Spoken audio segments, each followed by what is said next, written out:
productive.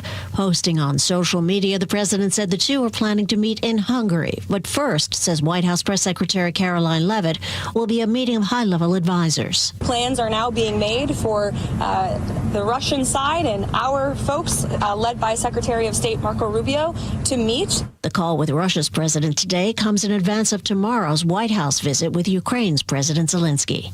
Linda Kenyon, CBS News, the White House. Trump also warned Hamas today there may be no choice but to go in and kill them if violence in Gaza doesn't stop. Earlier this week, he said Hamas had taken out members of some gangs and it didn't bother him much.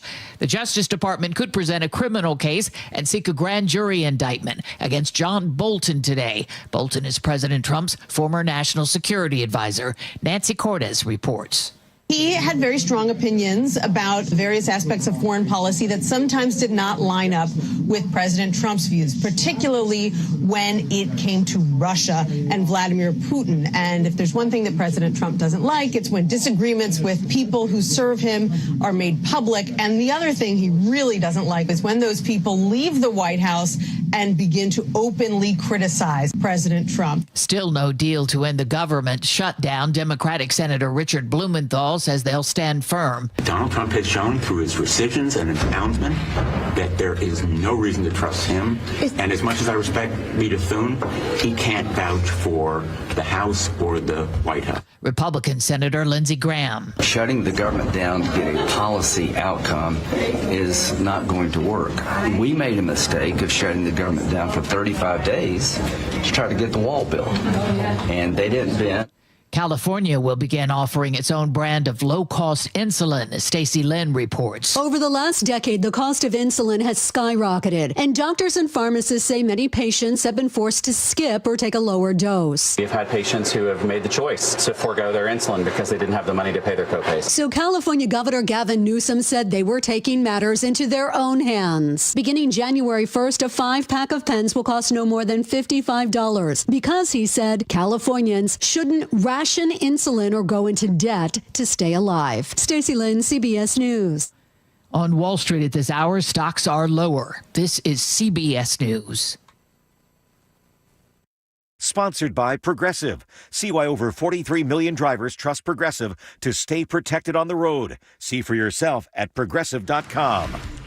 We're at T-Mobile Park where the Mariners look to bounce back. But first, KIRO Newsradio traffic. Here's Nate Connors. Thanks, Heather. Kia of Everett's got this update. The only blocking issue is way down in Nisqually. It's North 5 just before you reach the Nisqually River Bridge. A disabled vehicle blocks your right lane, so that leaves 2 lanes open, and you're backed up bumper to bumper to Marvin Road. That's about a 3-mile backup. Olympia to Tacoma, 45 minutes, a 15-minute delay. Through Seattle, South 5, you're crowded from Northgate to 520. Linwood to Seattle's at 20 minutes. North 5's looking pretty good. Seattle to Federal Way is a 20 to 25-minute drive. South Center to Alderwood, the whole length of 405 is just 35 minutes. And both of our lake bridges are wide open, as is the rest of our travel map right now.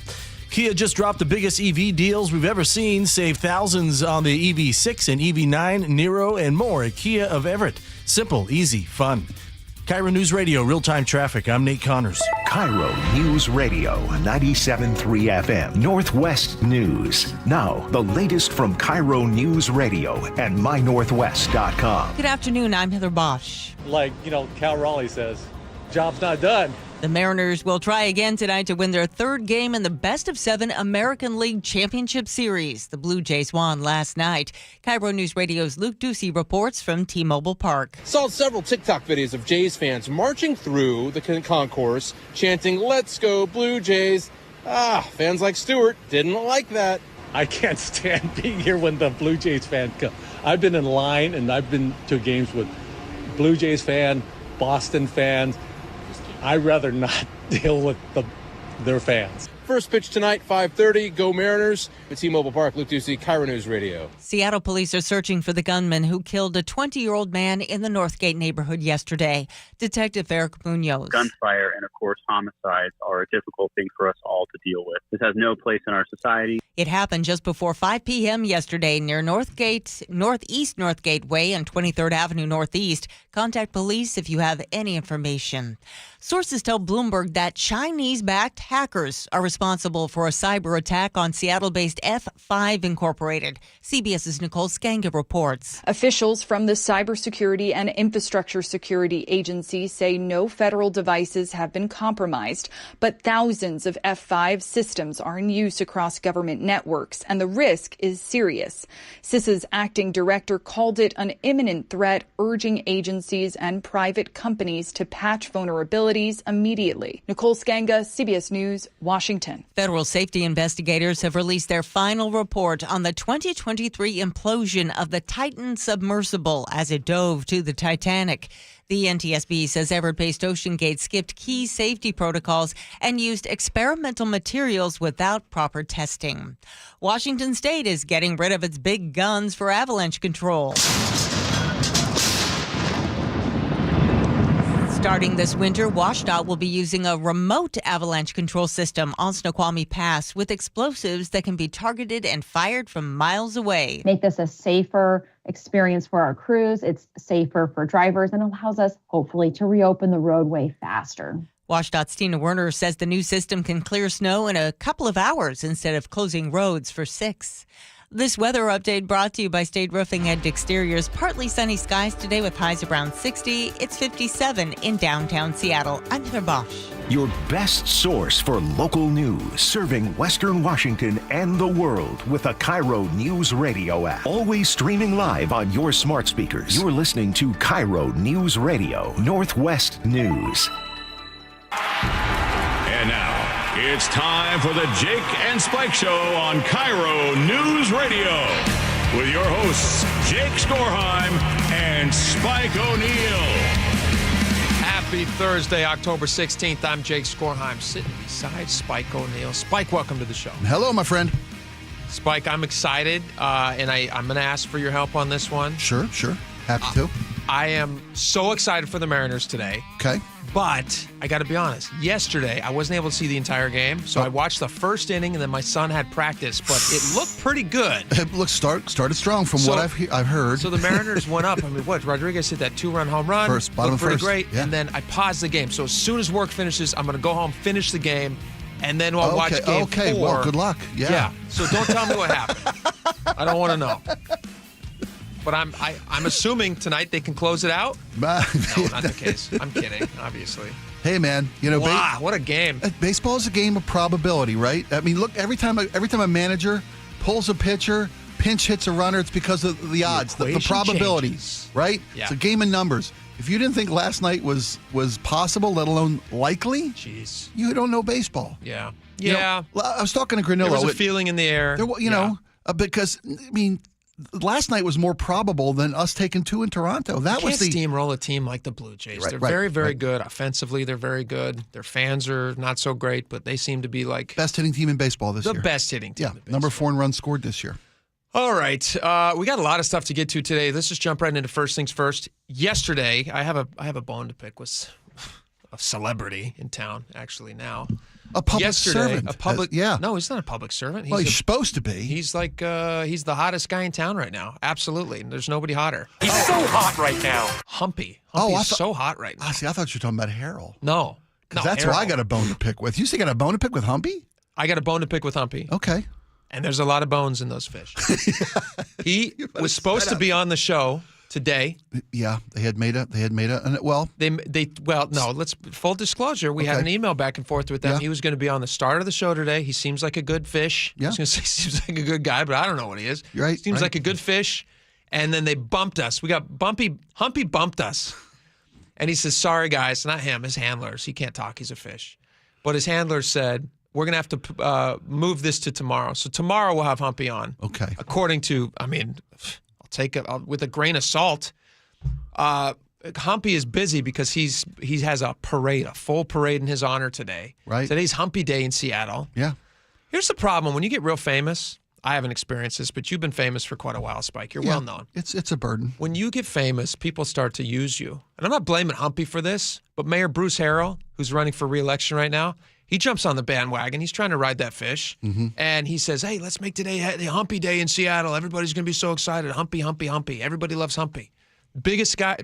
He's the biggest thing since sliced bread. He is. Humpy. Yeah. And so now they're going to have a Humpy parade, and they're going to meet up at, where are they meeting for this Humpy parade? They're going to meet at Seattle City Hall at 2 p.m., a rally and a march. He's going to proclaim not going to meet at the mayor's office. Not going to have. Isn't his office at City Hall? Well, they're not going to say at the elected mayor's office. They're going to hand out bumper stickers and buttons. Right. Yes. Come on. Don't you see what's happening here, Humpy?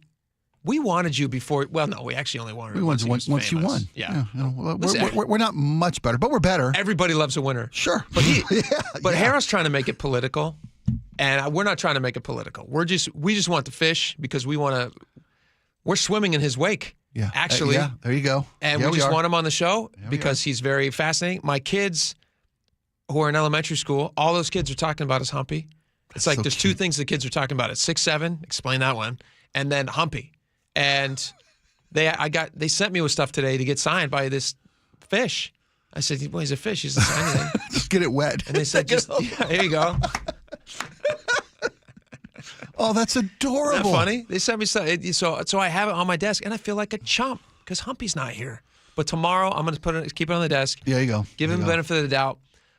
So he's got Humpy Day. Everybody's excited. Mayor Bruce Harrell's trying to save his election. He pulled rank. Can Humpy save his election? That's the question. Is this fish so big and famous? I saw him on the top of the Space Needle. Is he big and famous enough to save Harrell? Can Humpy save us from socialism? That's the question. That's right. That's actually what's happening right now, which is kind of crazy. And in a way, I'm fine with him being co-opted by Mayor Harrell. If it's to save Seattle from socialism. You know, it's funny because to me, when I saw that we'd been bumped by the mayor pulled rank on us. Well, the mayor's office pulled rank. He's the mayor. He doesn't have rank on us, Spike. He doesn't have rank on us. We got more positive responses. I can't declare it Humpy Day. That's not within my purview. I don't have that kind of power. Right. I mean, we're speaking to a much larger audience. That's true. But he's going to have, a bunch of people in the march. I mean, if you're getting a key to the city or whatever he's getting, if his mayor's going to rub his scales or whatever, then we're gonna. I understand why he's going. I get it. It says here he's getting a side of drawn butter. That doesn't seem right. Here, a question for you. Humpy won again last night at the game. Now, the game last night was just about as bad as it can be. In fact, as we were sitting there, I'm like, this is what it feels like to be a Blue Jays fan. And so Humpy comes out. It was the 7th inning, right? They do it during this. Is it the 7th inning stretch? I think it is. Yeah. Well, it was the 15th when they double salmon run. Yeah. That was the thing. Humpy doesn't win. Humpy doesn't win. He was 0 and 1. Was he 0 and 162? Did I read that? Is that what he was? He was 0 and 162 before the ALDS game. And then, he was 0 and 162. Right? We would have every home. Well, we only runs home games. Humpy has been 0 and 162 in the salmon run races between innings at Mariners games until the 15th inning of the Mariners thriller. It's from Como News. It sent the team to the next round of the postseason. Yeah, baseball's all about stats, right? Now we were saying absolutely. So then last night, this is a really interesting perspective by a fan. I'm not only reading this because Humpy bumped us today, but this is actually interesting. So this was last night at the Mariners in the abysmal loss, 13-4. Although there are a couple cool home runs by the Mariners and way too many by the Blue Jays. But this was Humpy winning a second time. All right. Ready, set, go fish. Go fish. That's funny. And a couple of cups of coffee. But now the pack is closing in, and we got a slight lead taken by Sockeye. At the end is his way past Humpy. Here comes King. Everybody's rooting for Humpy. Past Humpy. Here comes Silver. He's starting to make his move.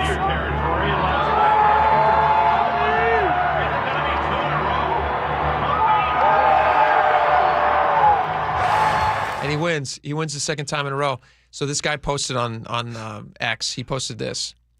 The Mariners let Humpy win again. An egregious and insulting indulgence that almost certainly directly led to yesterday's loss. Only ritualistic sacrificing him can balance the humors and guarantee a victory for this evening. Oh, no wonder he doesn't want to come on our show. We are not laying in wait. Let's make that clear. Listen, I love salmon as much as the next fella. I'm not going to eat Humpy. I'm happy to have him here, and I'll get a picture with him. That's nice. He can sign something for my kids or dip it in water or whatever he does. Spike was suggesting a sashimi lunch earlier this week. I was talking about sushi, but not salmon. Not salmon. I wouldn't put raw salmon in front of the guy. Bluefin the fish. Tuna only. Right. Yeah. Anyway, so Humpy will be here tomorrow. Obviously, I wish him the best. If you're interested in marching with a fish and the mayor. It's going to be at 2 o'clock at City Hall. And that's a good question. Is he going to have just like a bunch of Mayor Harrell, stickers for Harrell? Passing out bumper stickers. And they're going to slap a sticker on the Bumpy's backside there? I would hope not. I would hope not. I think of him as a nonpartisan fish. I would think so too, yeah. I think he's for everyone. Humpy's for everyone. Would be really funny is if Humpy got up to the microphone. He doesn't even talk. But if he did, he gets up there and he goes, none of the above. None of the above. These two people are crazy. Vote me. Can we write him in? Don't listen to me. I'm a fish. Can we write him in? He could declare his candidacy as a write-in? Humpy for mayor. You know what's? That's not the craziest thing in the world. He might actually have a successful. He's more of a centrist. I think he's got a better chance of winning. Yeah. He's a bridge builder. Speaking of crazy things in the world, did you see the story? We're going to have this guy on later. I'm very excited about this. I also don't know how this is legal, and we're going to ask him. There was a pilot who flew over Seattle Tuesday. The flight pattern thing? The flight pattern guy. This guy named Jeremy Bellwood. Massive Mariners fan. He's been a season ticket holder for a decade or longer. He built his own airplane, so he's also, I guess, a massive fan of flying. And he decided to. Have you ever seen on? Sometimes people will post these. They're usually dirty pictures, but it's like somebody posting a picture of. They'll draw a symbol of them running. Like their pattern, their track. They're running tracks where they ran. Right. And sometimes it's the like apps on your Apple Watch or your whatever your sometimes Fitbit. it'll be like a phallic symbol or sometimes like people that. celebrate fertility day or whatever they're celebrating. Absolutely. And anyway, and then they'll post it and they'll go ha ha ha, and it's funny. So this guy did the same thing, but not with. It wasn't in a bad. He didn't. It wasn't dirty, but he made a massive trident, like a huge trident, miles long trident, wide. Huge trident, and he posted the picture, and then everybody on social media was like, wow, this guy, look what he did in his airplane. It's impressive. It's very impressive. But my question is it legal? And do you have to get approved by... I think you do. I would assume you have to get that approved because you you're have just to submit flying in a plane patterns, over a right? major city. Yeah, yes. Near an airport. I mean, that's right near SeaTac. So what are the rules and regulations for that? I don't know these things because I'm not a pilot, but he is. So hopefully he can answer these questions. But yeah, he's going to join us a little bit later in the show, which should be a lot of fun. Can we get to this thing too real fast before we run out of time? Did you see this, Spike? Because we've done so much Mariner stuff, let's just finish it out here. Okay. The dump 61 here guy. So there was a bunch of home runs last night at the Mariners game. We hit 3, they hit 5. 8 home runs. Yeah. Here's the thing. Yesterday on the show, I felt stupid sitting there watching the game last night because on the show yesterday, I was happily saying with Aaron, like, oh, hey, you know what? We're all nervous about this offense from the Blue Jays. But luckily, the T-Mobile is not a home run hitting park. No, well, you said Rogers is a much better hitter's park. Yes, yes. And they hit 8. 8. I was just very wrong. Which is a running theme on the show. No, that's baseball, but that's like I said. Last night's blowout by the Toronto lineup was much more of a probability than the M's going and taking the first 2 in Toronto. What's your feeling about it, though? How do you? I feel great. Did you feel? What was your last night after the loss? What was your? Because I'm texting with. I'm on all these different text chains of people just talking about this. Did you feel depressed about it? And the announcers, I felt like when I was watching the announcers, which is why I don't like watching the national announcers. Right. It felt to me like they were seeing it as okay, we knew this is what we told you was going to happen. Was going to happen. Because again, they've been doing research on the Blue Jays all year long. They've been a front runner, the best record in the American League. Yeah. We kind of came out of nowhere. We almost didn't make the playoffs, right? Yeah. And we went without the month of September. We're again on the outside looking in. And we're late to the party.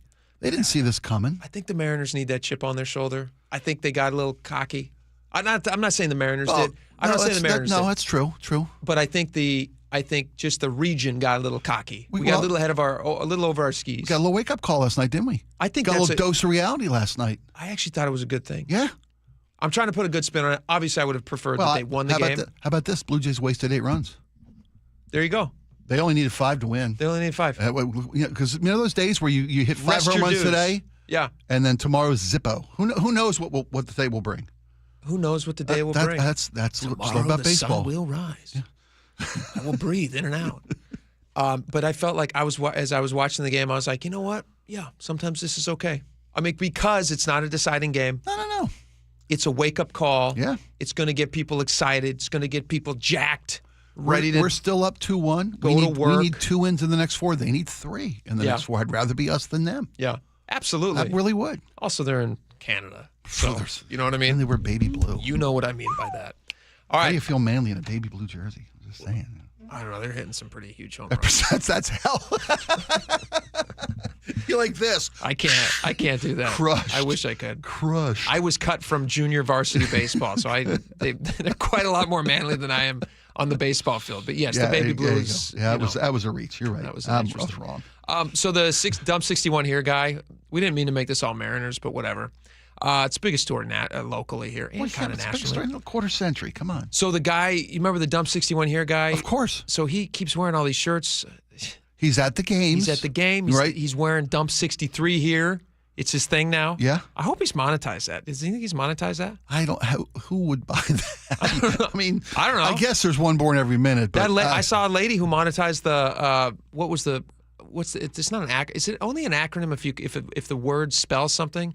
She just put all the letters together. Might as well win the whole bleeping thing. Yeah. But she had all the first letters. Yeah. On a T-shirt. No, I think that's. You were telling me about this. Yeah, I showed you a picture of it. Yeah. MAW. WF. Might as well MAW. MAWW. T. W. F. T. FT. Yeah. Boy, math is hard, isn't it? Well, these spelling's even harder, apparently.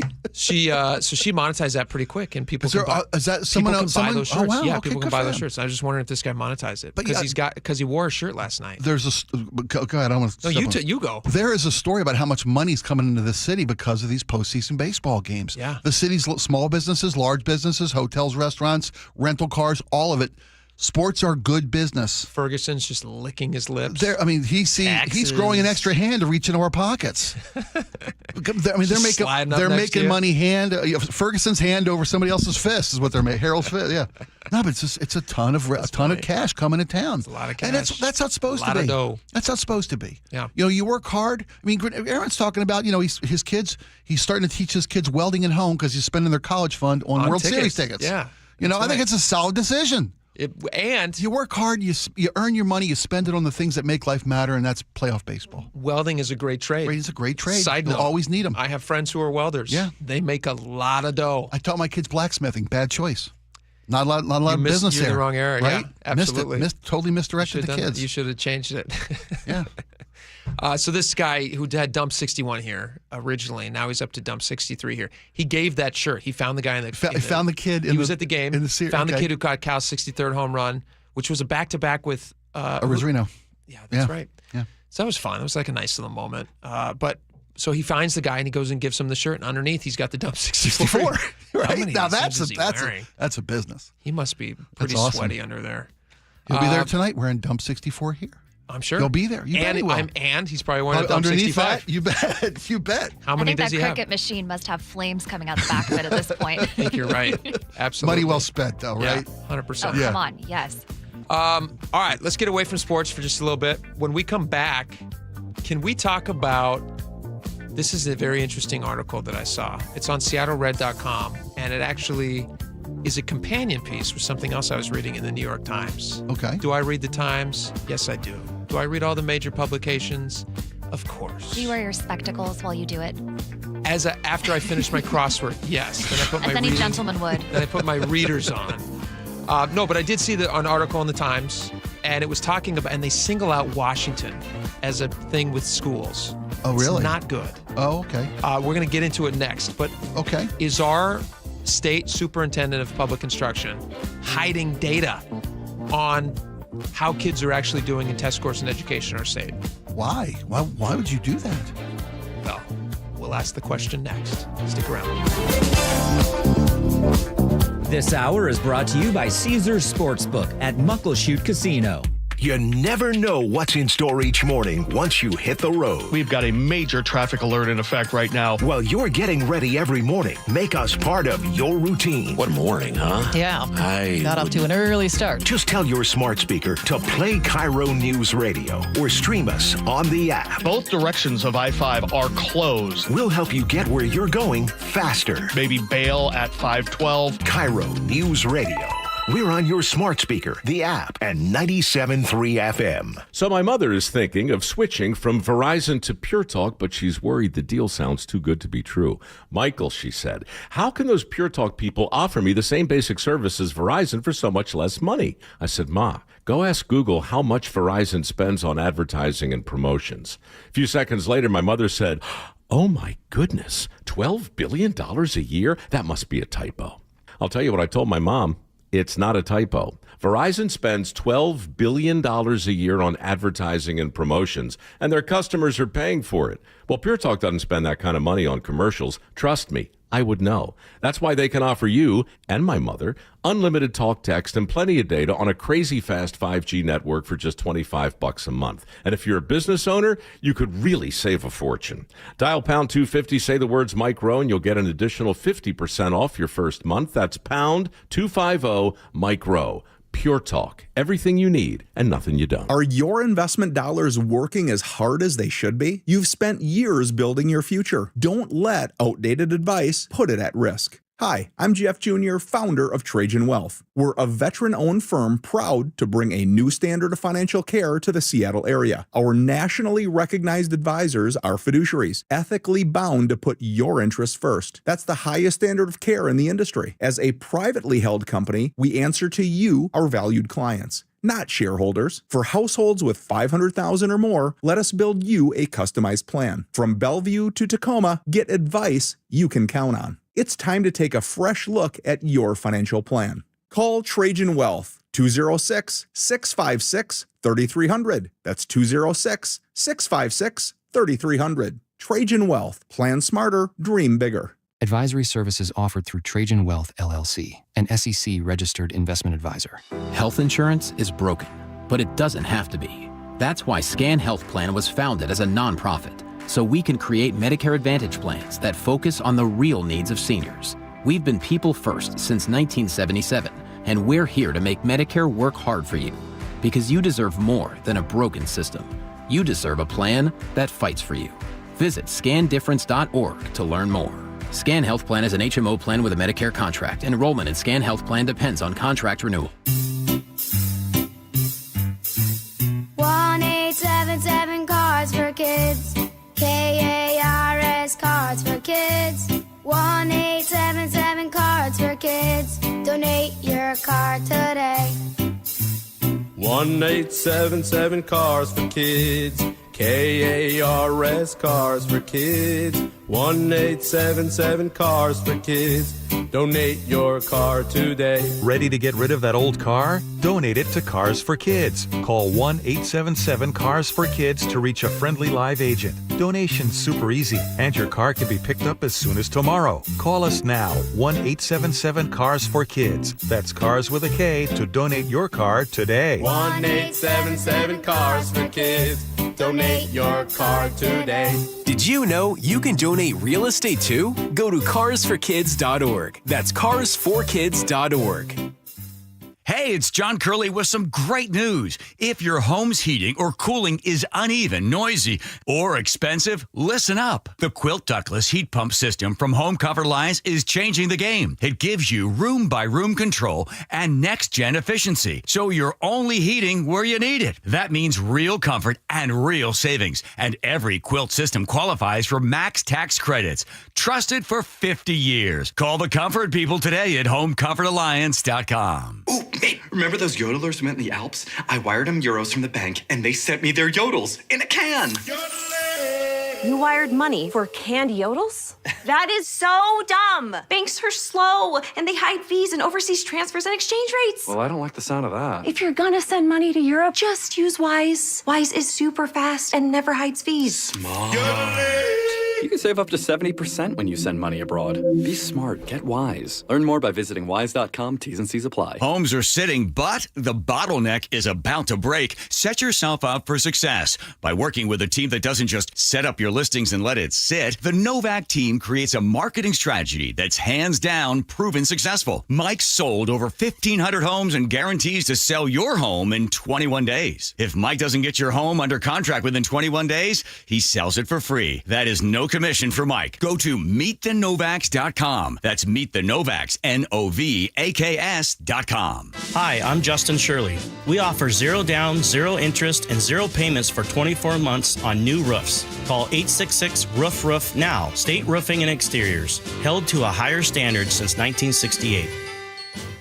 KIRO News Radio 97.3 FM Northwest News. Now, the latest from KIRO News Radio and mynorthwest.com. Hey, good afternoon. I'm Aaron Granillo. A tip of the cap to the Toronto Blue Jays after they pummeled the Mariners in Game 3 of the ALCS. It's just one game. They're here for a reason, too. I think they're a really good team. But Julio Rodriguez says the M's will bounce back. Manager Dan Wilson says they've done it so many times this season. Proven over and over again that fighting back, bouncing back, having resiliency is a part of their DNA. Well, tonight, the Mariners turn to their rock, Luis Castillo, to start Game 4. First pitch at T-Mobile Park is set for 5:33.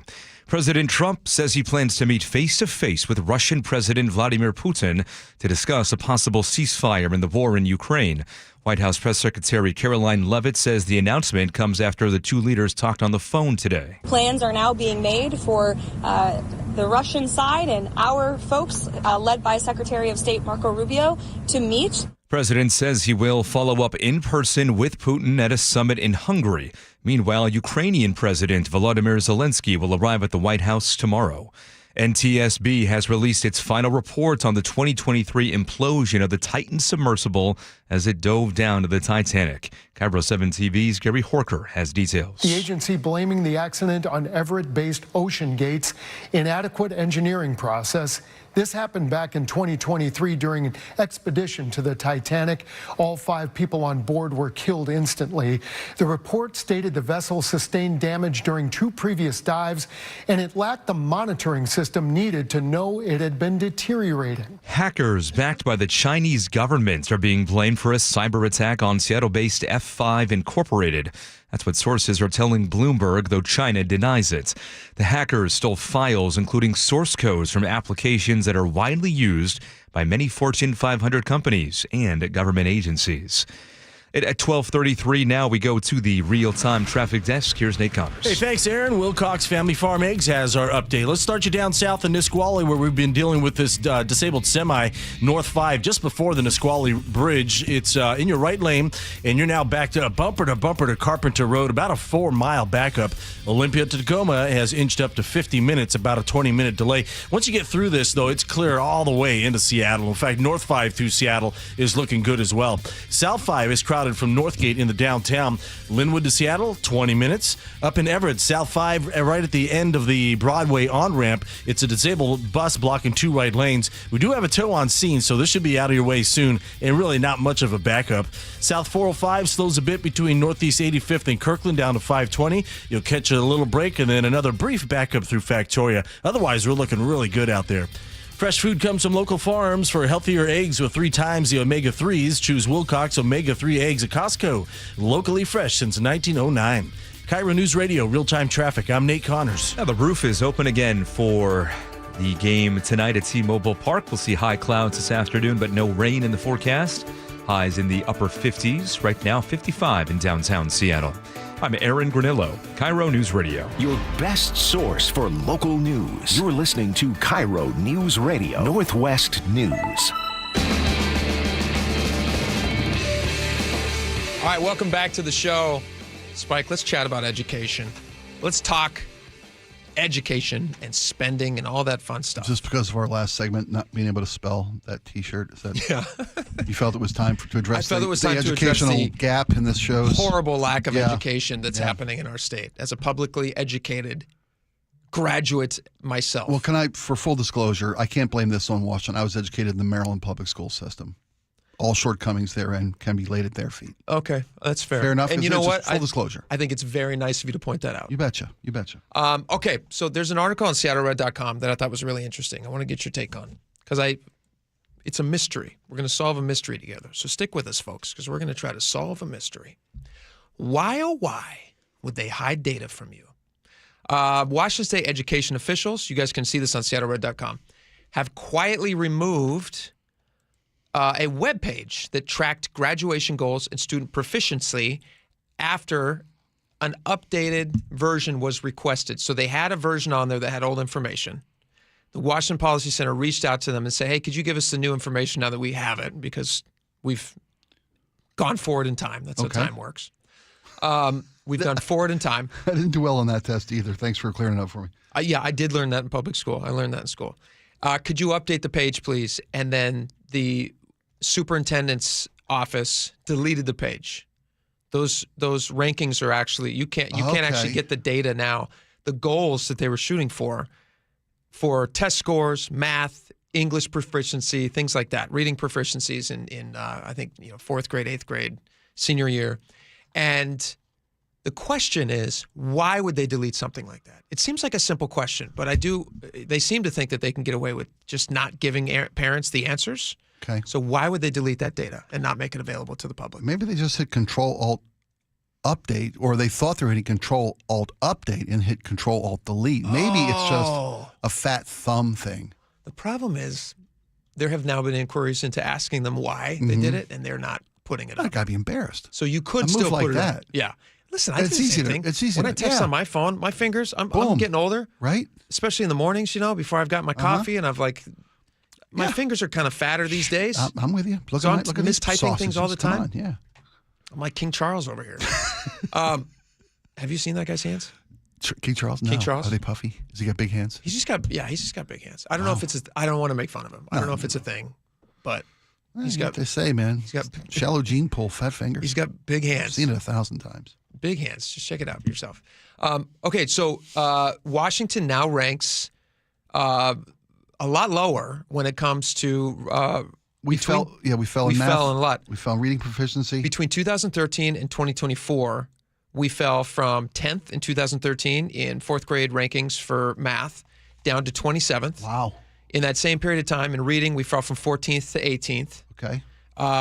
Mississippi, who was once the last in the nation, now outperforms Washington in both subjects.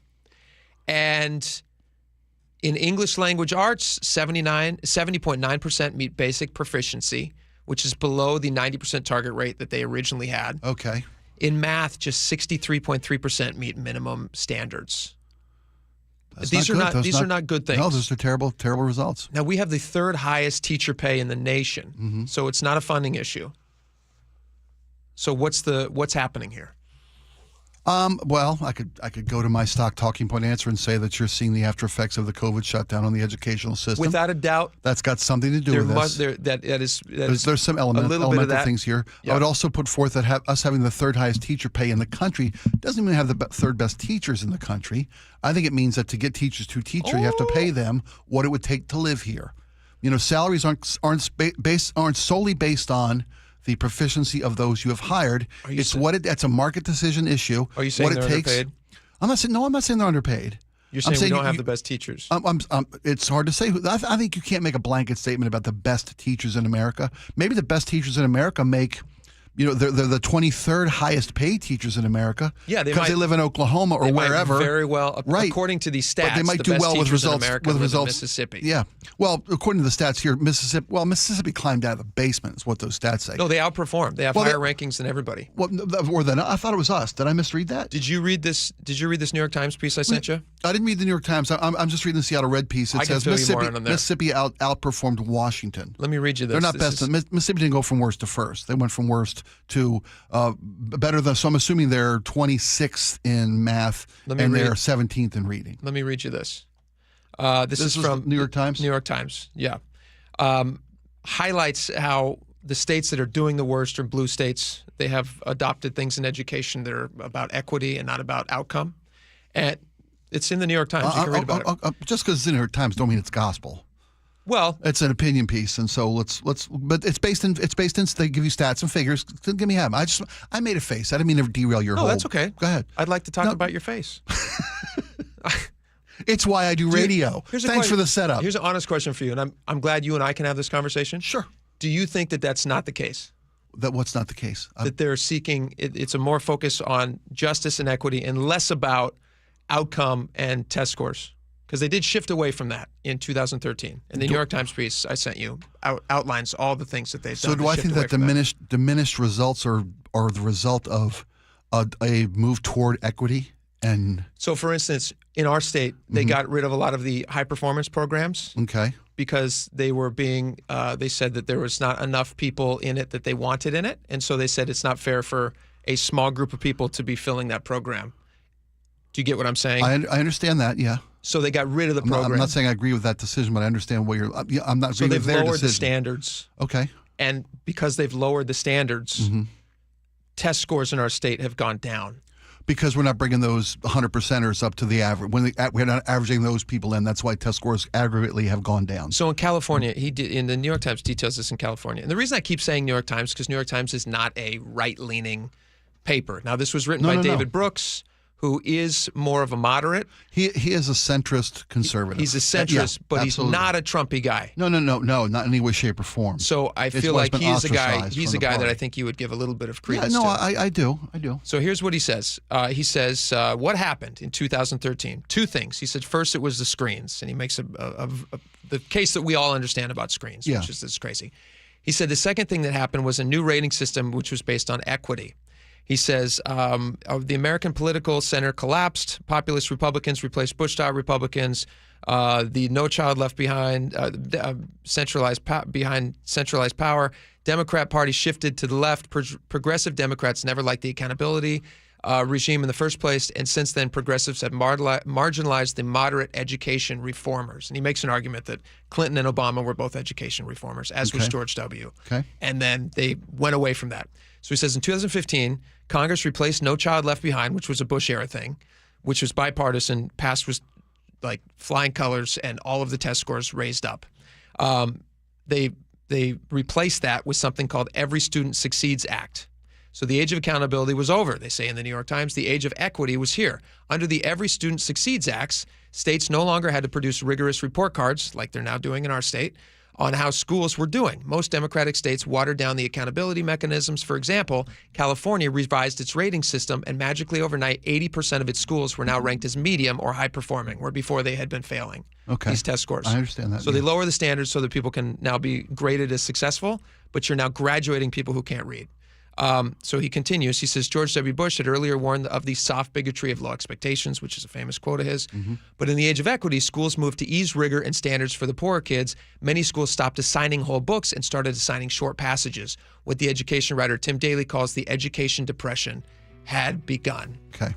And then he walks through what happened in Washington and the rest of these states. He says schools in blue states like California, Oregon, and Washington are languishing, which we are. That's why Reichdahl doesn't want to show you that data. But schools in red states like Mississippi, aforementioned, Alabama, Tennessee, and Louisiana, traditionally laggards, are suddenly doing remarkably well. 52% of Mississippi's black fourth graders read at grade level, compared to only 28% in California.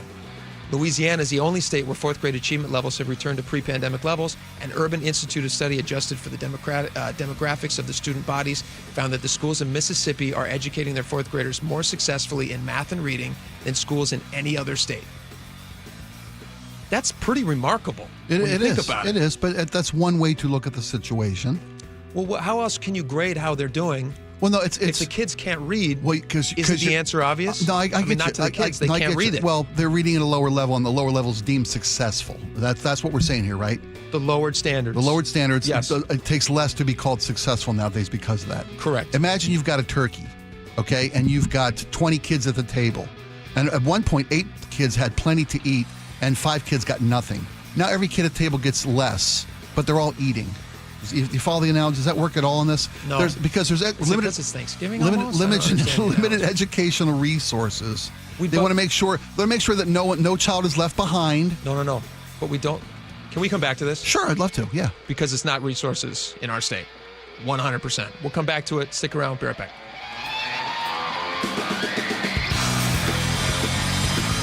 Deep to right field. There it is, number 60. The voice of the Mariners for 40 years, Rick Riz. Every Thursday morning at 7:15 on Seattle's Morning News. What happened at the ballpark yesterday? Sparky's sitting on my scorebook here, my cat, and I can't see. Good morning, Sparky. He said, hi, Amanda. So they're still just 2 games away from getting to the World Series, but then the Mariners have forgotten about it. They flushed it. Get the full conversation on the KIRO Newsradio app. This is the story of the one. As a custodial supervisor at a high school, he knows that during cold and flu season, germs spread fast. It's why he partners with Grainger to stay fully stocked on the products and supplies he needs, from tissues to disinfectants to floor scrubbers. All so that he can help students, staff, and teachers stay healthy and focused. Call 1-800-GRAINGER, click Grainger.com, or just stop by. Grainger, for the ones who get it done. This is the story of the one. As a custodial supervisor at a high school, he knows that during cold and flu season, germs spread fast. It's why he partners with Grainger to stay fully stocked on the products and supplies he needs, from tissues to disinfectants to floor scrubbers. All so that he can help students, staff, and teachers stay healthy and focused. Call 1-800-GRAINGER, click Grainger.com, or just stop by. Grainger, for the ones who get it done. Apollo Plumbing. I got a bone to pick with you. Say what? You're donating service fees. To Seattle Children's. All month. All the way to $20,000. Right. That's my problem. Huh? Your plumbers cleared my drain last month. Right. And already replaced my water heater last summer. And? Now I have no reason to call Apollo Plumbing. And yet you are. I want to help you help Seattle Children's. But I don't need a plumber right now. Oh, so we can't donate your service fee. Right. Got a fix for that. How? Visit our website. Because we have a donation link there. Helping Seattle Children's? Helping them provide patient care, support research, and ensure no child in need is ever turned away. Love that. Even if you do call Apollo for help, and we donate your services fee. Could I donate even more? Exactly. Benefiting Seattle Children's Hospital. All this month. All their service fees. All the way to $20,000. Maybe even more with your help. That's so Apollo Plumbing. ApolloPlumbing.com. What if you had the smartest Wi-Fi? If you did, it'd be Xfinity, of course, and it'd come with their best state-of-the-art equipment. It would boost speeds to the devices that needed them most, prioritizing your most important connections, whether you were streaming, gaming, or gaming while pretending to work.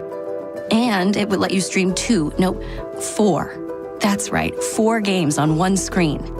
It would even power your mobile connection so you could bring faster, secure Wi-Fi speeds with you where you use it most. It would be proactive and fix problems before you knew you had them. Impressive, right? And it would have security features that protect you from threats at home and online. Kind of like a force field for your life. If you had the smartest Wi-Fi, well, everything would work together seamlessly to keep you connected, no matter what. Xfinity. Imagine that. Restrictions apply. Ladies and gentlemen, this is for you too. Stubborn fat is really hard to get rid of, and then there's all those gimmicky lasers, fat freezing methods, and prescriptions.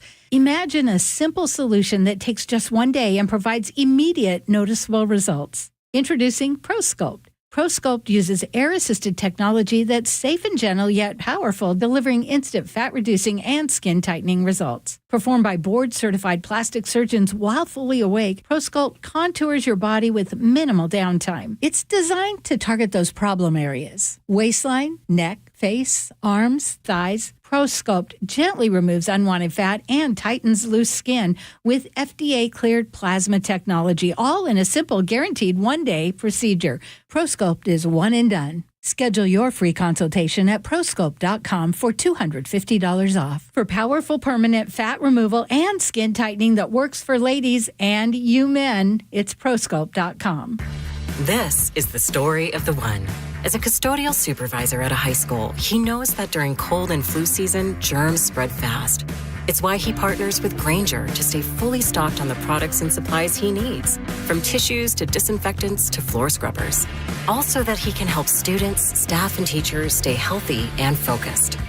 Call 1-800-GRAINGER, click Grainger.com, or just stop by. Grainger, for the ones who get it done. Confidence is knowing you're ready to handle whatever comes your way. That's what it feels like to take on your workday with Cintas. They make sure your AEDs are up to date, your fire extinguishers are tested and inspected, your floor mats are cleaned and delivered, and your workwear looks good, feels good, and is freshly laundered with the Cintas Apparel Plus program. So are you ready to take on today? Visit Cintas.com. Oh, I'm ready! And get ready for the workday. Open enrollment for Medicare is underway. Are you ready? Herb Weisbaum, the Consumer Man here. Get organized now with a Medicare Jumpstart Toolkit from the Insurance Commissioner's Sheba program. Order your free copy today at insurance.wa.gov. Do you know someone whose everyday actions make Washington stronger? Someone whose care, service, and connection lift us all. They're Washington's community champions, and WSECU wants to celebrate them this fall. Steve Rabel here. WSECU has been serving Washington since 1957, and they're the only credit union named Forbes' Best Credit Union 5 years running. Now it's your turn to get in the game. Nominate your Washington Community Champion today at mynorthwest.com/champion. All right, welcome back to the show. I'm really excited. Next segment, top of the hour, we're going to talk to this journalist, this reporter from Washington State. Is it Washington State Standard? Is that where he's from? Washington State Standard? Yeah, he's a bit of a floater. He reports for a lot. He used to do public radio, Gotcha. But he wrote this article about the Washington State ferry delays for the Washington State Standard. Okay.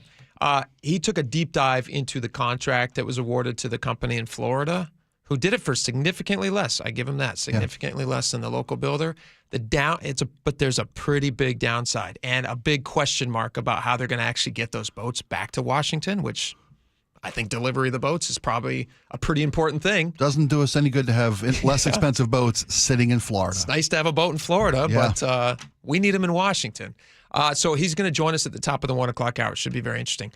Spike, before the break, you and I were talking about this interesting, two things that are happening. One, the Office of Superintendent of Public Instruction, Chris Reichdahl's office, deleted a page that provided updated test scores for how and goals. And goals. Right. Yes, right. Goals for how we're doing in our state, how we're ranking in our state. What measures success in the state of Washington in a couple years from now, 2027, 2028? Listen, what are our goals? Yeah. How else are we supposed to know whether or not we're being successful in the massive amounts of money that we're spending on education? And they're asking for more and more money every day. So what are you going to do with that? Let's see, what are your goals? And when asked, that's the thing about this story, is when asked for updates, they delete the information. They say, poof, whoopsie. What information? And don't respond to questions about why. Yes. Not just the initial inquiry, but why did you delete the information requested? So it has people scratching their head. It should. For sure. And the numbers, it's interesting because the numbers went down from 2013 down to through currently. Mm-hmm. They dropped in Washington State. They dropped, what was the number again? They dropped from something to 27th. They were like, it was 10th to 17th, I think, and then 14th to 27th, if memory serves. Yeah, in reading, and then in math, it wasn't good. Anyway, 14th to 18th in reading. There you go. 10th to 27th in math. 10th to 27th in math. Okay, so I was also reading at the same time as I was reading that, not literally the same time, but right after. I read this article in the New York Times, which broke down why they think that this is happening, predominantly in blue states, and why red states are showing increases in numbers, why people across the board, from all walks of life, all colors, all backgrounds are showing increases in test scores for reading and math proficiency. All those different states you wouldn't expect. In states you wouldn't expect. They're calling it a southern surge. A southern surge. Right. So David Brooks in the New York Times details this. He says the southern surge came about because the red states built around a reading curriculum based on science, not ideology. The schools provide clear accountability information to parents and give them more freedom to choose schools. Now, these are all things that I hugely agree with. School choice is one that I think is a very good thing. As much information as parents can have so that they can, you should hold the people accountable for educating your kids. I couldn't agree with you more. 100%. And the fact that parents go into conferences and blame the teacher for their kids' lack of success just blows my mind. Yeah. It's infuriating. Yeah, unless the teacher sucks, and then that makes total sense. Well, yeah, that does. But how come my kid didn't get a B? Because the kid didn't do the work. That's true. Or the teachers are teaching them stupidly. Sometimes that's the case. Which happens. The ideology he mentioned there is one of those things. They had a thing recently where they were teaching kids to read. It's still practiced in Washington State, by the way. teaching kids to read by visually looking at the pictures in the book before they weren't even teaching phonics. Remember when phonics went away? Sure, and that's what the Southern states are returning to. And the Southern states says, let's do what works, and let's not do the stupid stuff that people are trying to put forward to fix some equality issue that is not going to be fixed by teaching kids to look at pictures. That's not going to teach them to read. And the Southern states are not doing that, and they're showing dramatically increased all these things. They're climbing out of the cellar of education, ranks. and that's where the future lies. I'm with you. It's totally there. All right. It's a good piece. This Washington State Ferry story is great. You're going to want to join us next for it. There is a big mystery about when we're going to get these boats and how. So we're going to get into that next. Stick around. Your favorite Seahawks gear? Check. Face paint? Check. The Mike McDonald preview on KIRO Newsradio? Check. We want to win the game. Seahawks head coach Mike McDonald joins the voice of the Seahawks, Steve Rabel, in the final interview before every Seahawks game.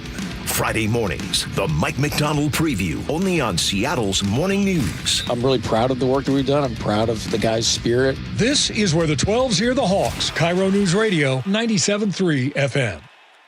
Eric Johnson here. I spent the past 30 years working to help make our community better informed, better protected when it comes to consumer issues, and better equipped to take on whatever life throws at us. That's why I love the free Washington Accident book series from Davis Law Group. These books keep us better informed about the law, better able to protect ourselves on and off the road, and better off when all is said and done after an accident. Chris Davis didn't have to write these books. He did it because he saw a need. People who were in accidents or other legal situations didn't know what to do, what pictures to take, documents to request. Only a tiny fraction of the people who get these 3 books will ever become clients of Davis Law Group, but that's not the point. Chris wrote them because it was the right thing to do. The free Washington Accident book series is a must-have for drivers who want to be prepared for whatever the road might throw at them. Get yours at WashingtonAccidentBooks.com. This message comes from Viking, committed to exploring the world in comfort. Journey through the heart of Europe on an elegant Viking longship with thoughtful service, destination-focused dining, and cultural enrichment on board and on shore. With small ships that bring travelers closer to the destination, there's more time to explore. And every Viking voyage is all-inclusive, with no children and no casinos. Discover more at Viking.com.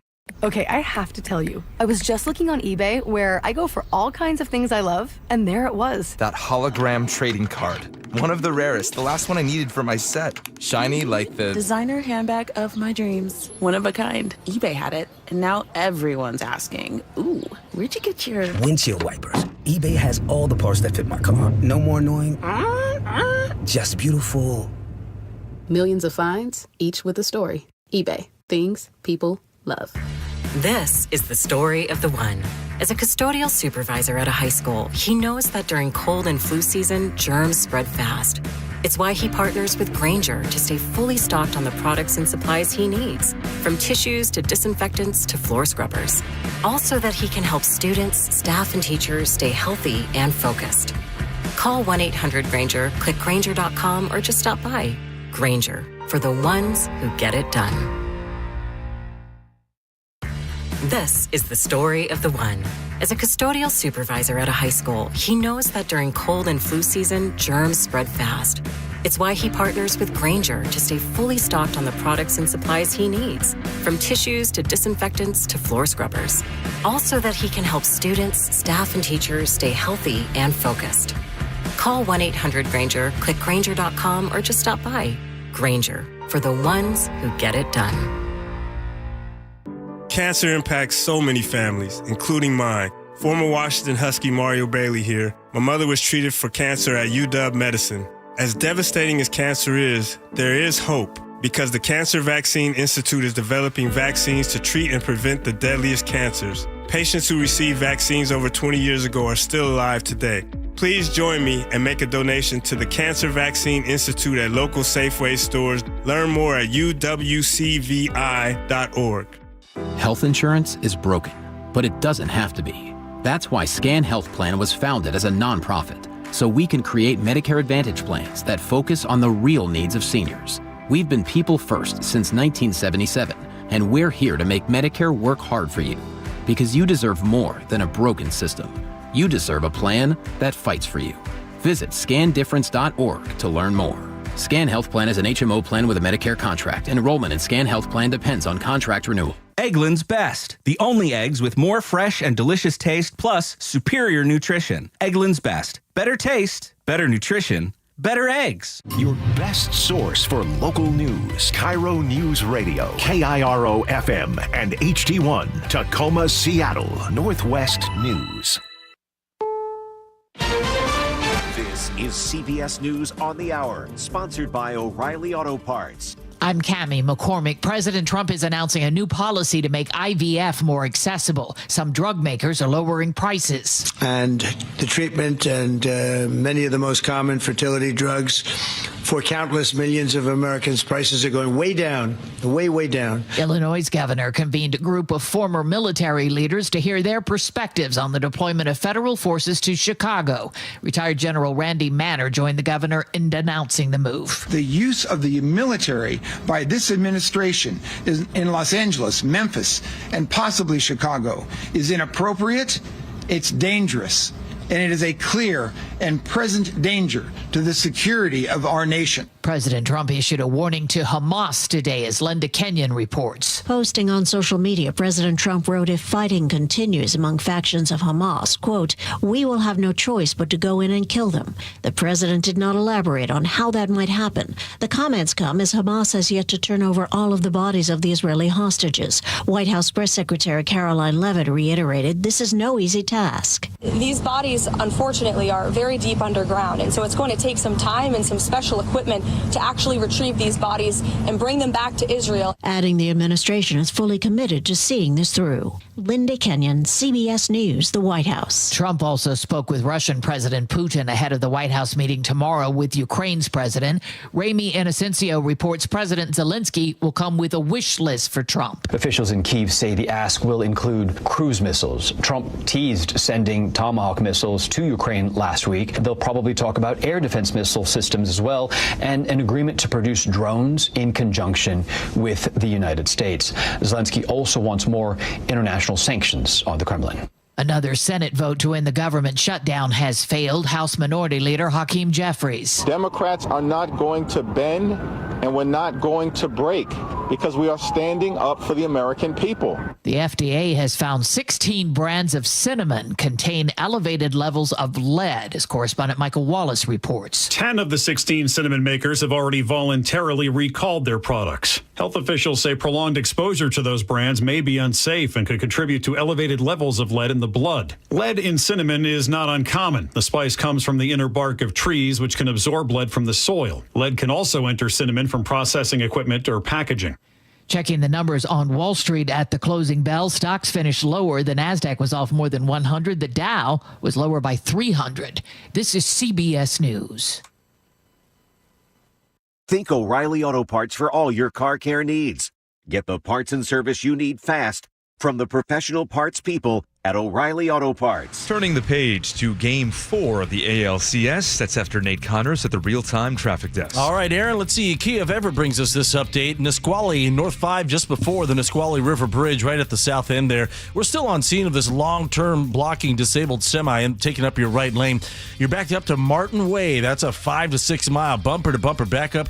Olympia to Tacoma just hit the 1 hour mark. That's double the norm. Drivers are now skipping over to Martin Way and the old Pack Highway, so expect some congestion along those routes as well.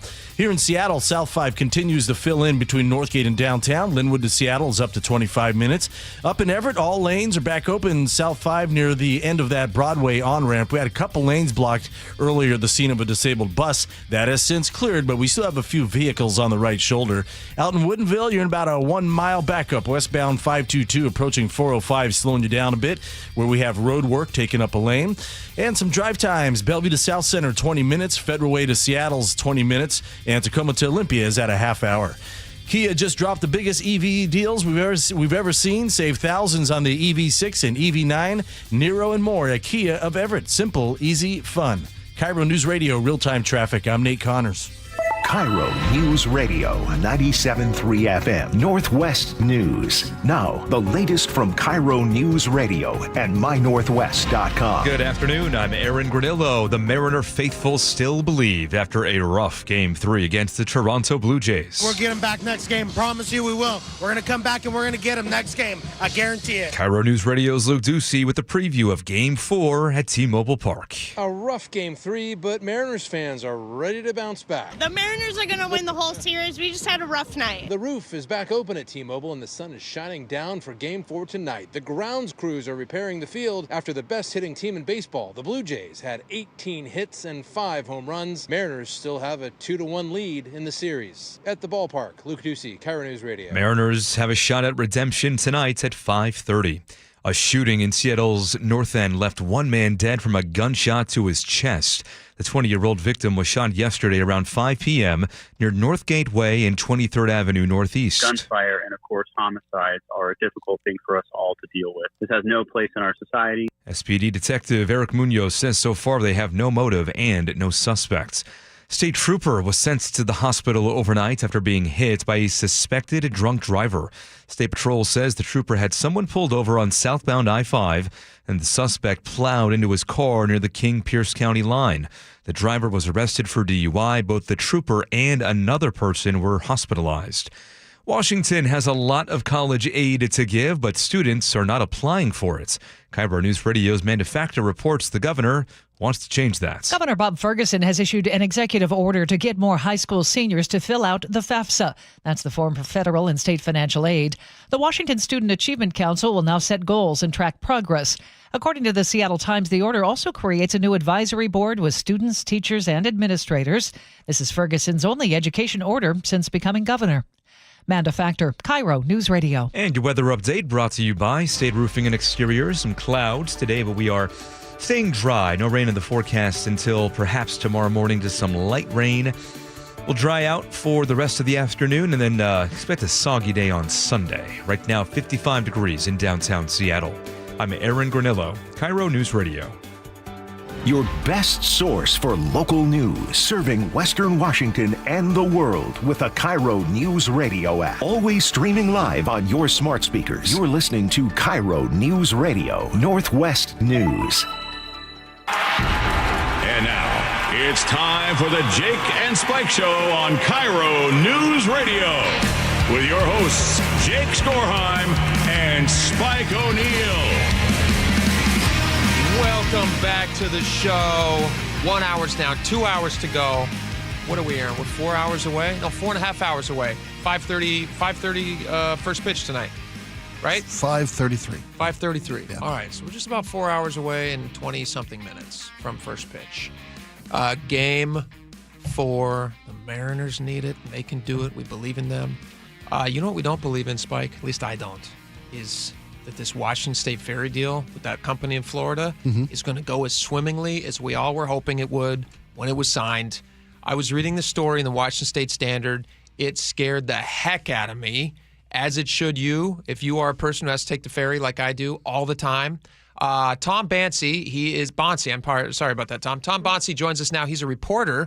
He did this piece for the Washington State Standard. Welcome to the show, Tom. I'm glad to be with you. Thank you so much for being here. Tell us a little bit about this. Tell us a little bit about this deal, and then we can get into some of the finer points that I don't think the public was fully aware of when the governor made this big announcement.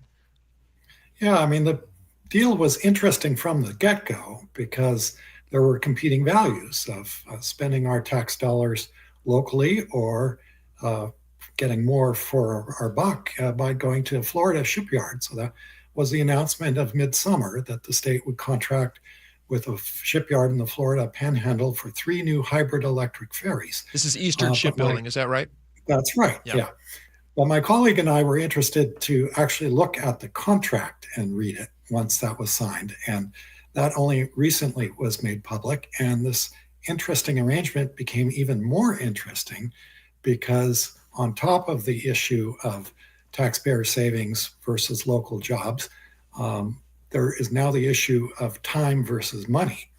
And Eastern Shipbuilding got a few changes to the standard template of the contract that Washington State Ferries first put forward for all the bidders nationwide. And one of them is an extra year to deliver each of those 3 new ferries. So when this initial contract went out, which was the first time that Washington State actually opened up the bidding process to companies outside the state, yeah, which from a fiscal standpoint makes total sense, and I actually applauded at the time.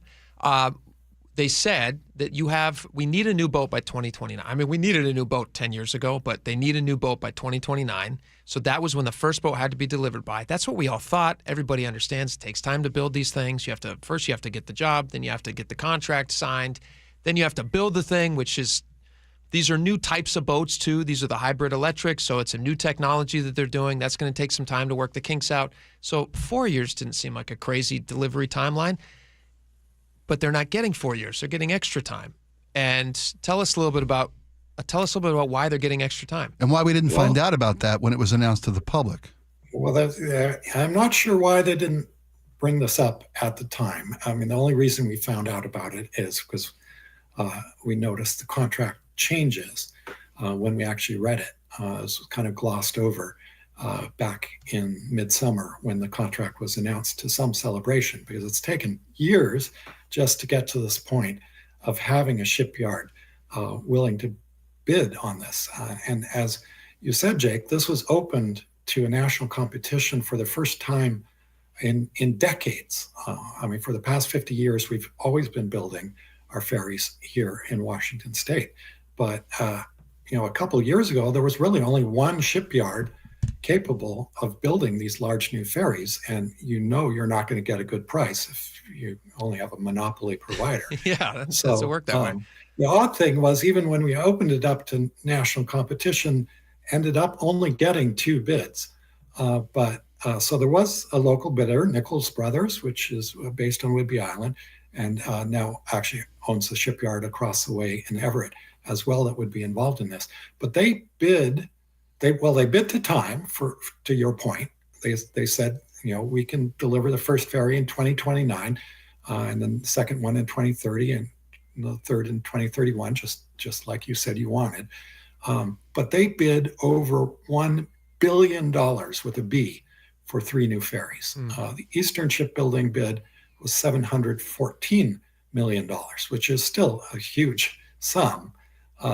But the difference there is almost or one more ferry, basically.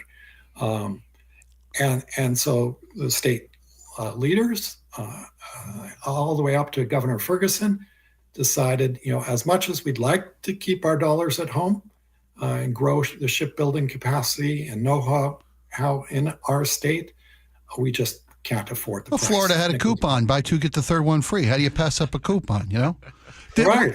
When the we process, get free shipping. right? That's another issue we're going to get to. When the bidding was opened up with the 2029 timeline, was that date sent across open to all the country?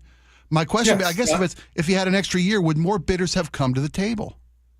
Perhaps, because to your point, it was in the bid specifications, and the state made it clear to all the bidders, and I mean, it's, as we've been talking, if ferry users know we need new ferries urgently, like yesterday. So Eastern Shipbuilding comes back and says, we need a couple changes. We want some leeway in case of a hurricane comes through, which has not been an issue ever before. Not here, yeah. Yeah. Could maybe be in Florida. We need an extra year. Yeah. And they did not answer our question. I emailed them, and my colleague Jerry Cornfield emailed, why? And we got kind of a non-answer answer. Oh, you emailed Ferguson's office or the Washington State Eastern Shipbuilding. Oh, Eastern Shipbuilding. I would like to know from the source why did Eastern Shipbuilding ask for this change? Yeah. And I mean, we know they're fairly busy. They have a large Coast Guard contract right now that I think I don't know firsthand, but seems to be having a hard time. They don't want to incur delivery penalties. So that's the other thing that you mentioned in the story, that there are delivery penalties. I think the number is, was it $7,500 a day and up to $15,000 a day after so many days? But those don't Yes. apply if there is a weather issue in Florida. Is that right? Right. So Eastern Shipbuilding has had this problem before. In 2018, Hurricane Michael came through and caused quite a bit of damage to the shipyard while they were building ferries for the Staten Island line in New York Harbor. And each of those 3 ferries were delivered a year late. So I'm sure that was on their mind that, those delivery penalties will add up fast if that were to happen again. And there'll be 4 hurricane seasons between now and us getting our first new ferry if this all works. Can you, that's a big if. You're putting a lot of faith in if Seriously. there. Can you also speak a little bit to the delivery process? Because that's the other part of your story that jumped out at me. Does the contract... This is kind of tricky, yeah. Does the contract not include You've delivery got a big of the old boat? ferry to Seattle. Does it include delivery of the boat? It is, yeah. Where you buy 2 ferries or more, you get free shipping. Okay. See? So, you're kidding. So delivery is included. Okay. Yeah, so that's on Eastern Shipbuilding. So they want to send the ferry to us under its own power through the Panama Canal. Washington State Ferries is not that keen about that because all Washington State ferries are designed for the inland waters of Puget Sound. They're not designed to be ocean going. So the solution probably will be to put some temporary enhancements on the bow, kind of some steel plating to give this open-ended ferry bow a real bow, and have an ocean-going tug either pulling it or escorting the ferry on the long trip across the Gulf through the Panama Canal and then up the Pacific coast. There is a second option, which Washington State Ferries, I think, is a little more in favor of, involving very unusual but interestingly engineered transporter boats. This is a very large boat that can carry an entire ferry on its back. And it has to, I think they're called semi-submersible. So it works a little bit like a dry dock. These are phenomenal. Have you seen these, Spike? I've seen, yeah. Have you seen them before? Because I think there once had one in the port of Seattle. I've seen a picture. I've never seen one in real life. I've seen they literally sink it to bring it into the boat and then pump the water out to lift the ferry, a full ferry out of the ocean. That's exactly it. Is that on our dime though? If we choose for that secondary delivery system, is that on the state of Washington's expense, or is that going to be covered by Eastern? You know, I think we may have lost Tom there. We're going to try to get him back here in just a second. Okay. But while he hooks back up, I was going to ask him this, Spike, and I'm very interested in this, and I'm interested in your perspective on this. The original argument for building these out of state is it's all price. Yeah. Right? I mean, there's just, you can't make an argument like that Tom it's said, for the price of 2 locally, we got 3 from Florida. Yes. Yeah. Because these are about $350 million a piece. That's your saving. You get a free boat, which is nice. I like that. So good job. But the extra time it's going to take for delivery, if it's only a year, I would be surprised. Sure. Yeah. Florida doesn't have any hurricane intrusion into this building process. It also sounds like what Tom was just saying is they're currently working on ferry projects and projects for the Navy that are already behind. Yeah. So if they're behind for them, they're also going to be behind for us. And which just that's my guess, because that's just the way it tends to work out. Well, is it in the contract that we get bumped? Do we get bumped for the Defense Department? Well, they're not going to kick a Defense Department boat off the rack. That's what I'm thinking, we need too. our ferry boat. I mean, how many caveats are in this contract that hurt the state of Washington, the commuters that rely on these boats? 100%. So my other issue is there a good argument to be made, even if it's more expensive, to keep those jobs in that industry? Like I remember when this was announced, the Nichols brothers, I think the CEO, came out with a statement basically saying like, hey, guys, we have an entire industry here. Yeah. We have all these workers who pay taxes in Washington State. You're going to spend billions of dollars on these projects. As Tom points out in his article, Washington State ferry system needs to add 16 new boats. They plan to add 16 new boats by 2040, which seems very pie in the sky to me. I don't know how that's even possible, given how slow it's been just to get one. I mean, we're hoping to get one by 2030. How are you going to get 16 by 2040? That math doesn't add up. But if this is the company that they get comfortable working with and that they have all the blueprints for and all the different stuff, if they have the system that's built for this. In Eastern, what you mean down in Florida? In Florida. Yeah. You're not talking about now just one contract for whatever this one was for, $700 million or whatever this one was. You're not talking about billions and billions of dollars. And that money, you're getting the boats, but you're not getting any of that coming back to the workers in our state now. Yeah, but how many workers we talking? We're talking about one company getting all this money. I mean, don't get me wrong. A couple thousand workers. Well, but you got to think. Is it worth an extra $300 million for a couple thousand workers? Think about all the companies that support that company too. That's true. Yeah, that's a very good point. You're ordering a lot of supplies. Well, yeah, when you buy a car, you're not just paying a car dealership. You're not just paying every bit of the supply chain. Everybody in the supply chain is making money off that. That's valid. And so when you start adding those numbers up, like to the voters in Washington, and I'm hugely obsessed with fiscal responsibility, which is why I rail against the education system in our state all the time, because it's so expensive and the results aren't there.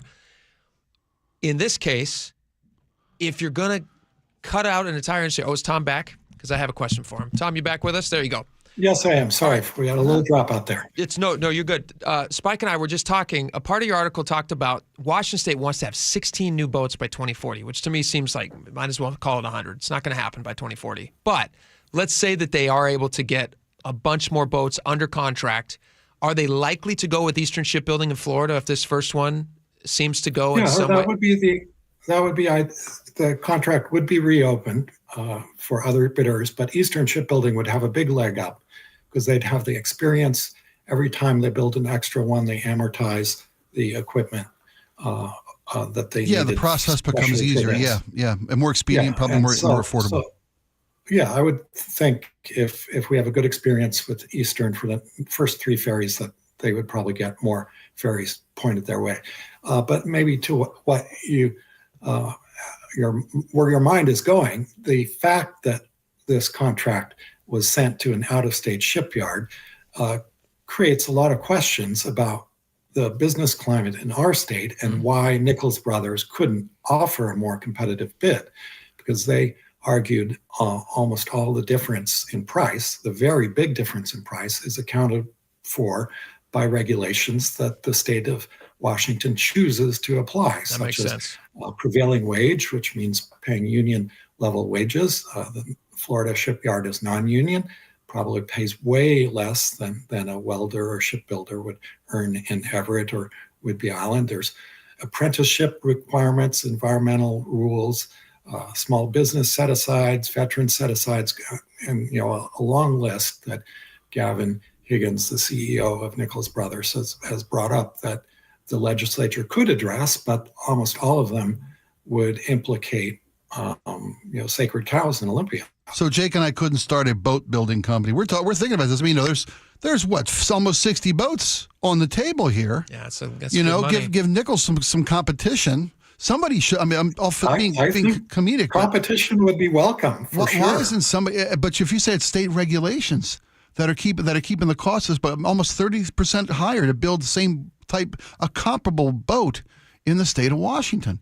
This is a national issue. It's really interesting also to look across the border at Canada. BC Ferries is a kind of somewhat similar ferry system, large like ours.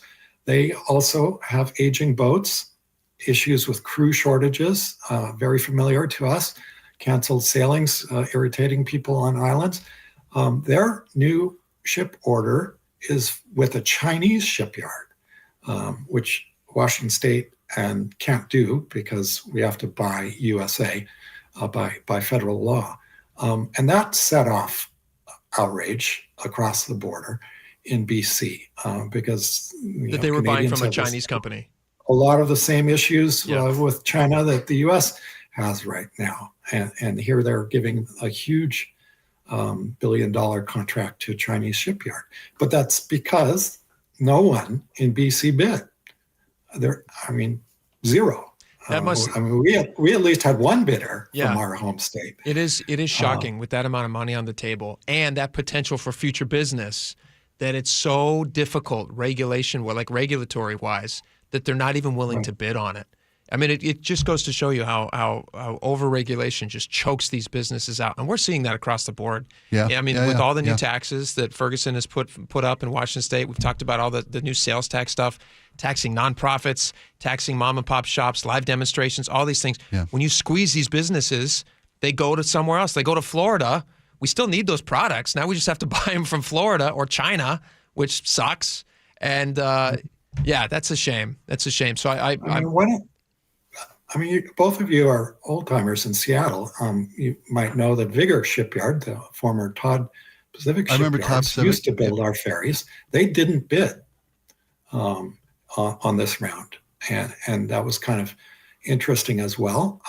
The accepted answer seems to be that they have plenty of business from the U.S. Navy that's more profitable and less trouble. There you go. All right, well, that's Tom Bonsi for the Washington State Standard. Really great piece. I highly recommend everybody read it, and really appreciate your time, Tom. Thanks for coming on. Thank you. All right, we got a lot more coming up. Stick around. We're talking to the plane guy next, right? I believe. This is fantastic. Yeah. This guy, he's a daredevil. He did something in a plane. He's an adventurer. He did something in a plane over Seattle to highlight for the Mariners. We're going to talk to him next. Stick around.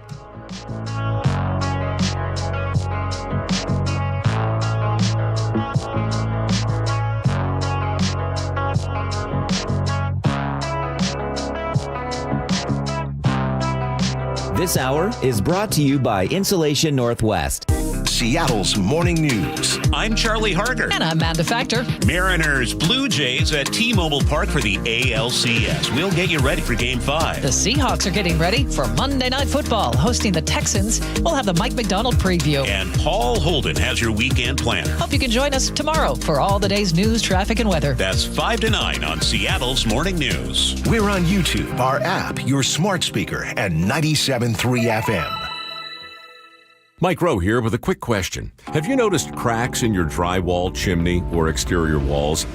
I hope not, because if you have, they could be indications that you've got a much bigger problem with your foundation. That's where Groundworks comes in. They can honestly assess your situation and create a plan to stabilize your foundation. Schedule your free inspection at groundworks.com/row. And while you're there, check out my latest dirty job. It's a good one. Licensed in all states where work is performed. See website for details. You've been hearing me rave about my experiences with Integrity Roofing and Construction. Well, you won't believe what Integrity is doing in October. They're giving away a free roof to someone in need. That's right, a free roof. Do you know a deserving family who could benefit from a free roof? Then visit IntegrityRC.com, click on the Integrity Cares page, and nominate someone today. What an incredible opportunity to help someone upgrade and protect their home. Go to IntegrityRC.com now, click on the Integrity Cares page, and nominate someone in need. IntegrityRC.com, because doing the right thing matters. Cold is leaking in rocks from the moon is creeping in, water seeping in. It's hard to be a homeowner, we know. Without American Crawl Space and Pest Services, it is hard to be a homeowner. Dave Ross here. American Crawl are the heroes to call for insulation and pest issues because in addition to their great reviews and decades of experience, they also give out the most PSE insulation rebates of any insulation company in the state. American Crawl, the heroes you call.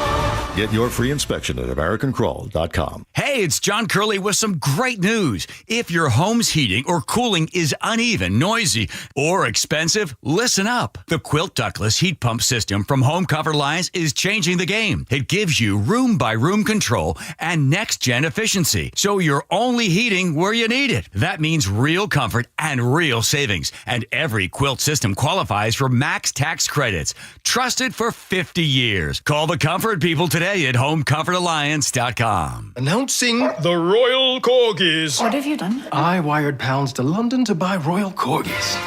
You went to the bank to wire money for Royal Corgis? That means yes. You are so dumb. Banks are slow and they hide all kinds of fees and transfers. Those mutts. If you want to send money overseas, use Wise. It's faster and never hides fees. Oh, they're fighting, just like the real royal family. You can save up to 70% when you send money abroad. Be smart. Get Wise. Learn more by visiting wise.com. T's and C's apply. Have you tried the dining district at the Bellevue Collection? Grab lunch with friends, meet up for happy hour, and stay for dinner and beyond. You can sample international flavors and local favorites from talented chefs.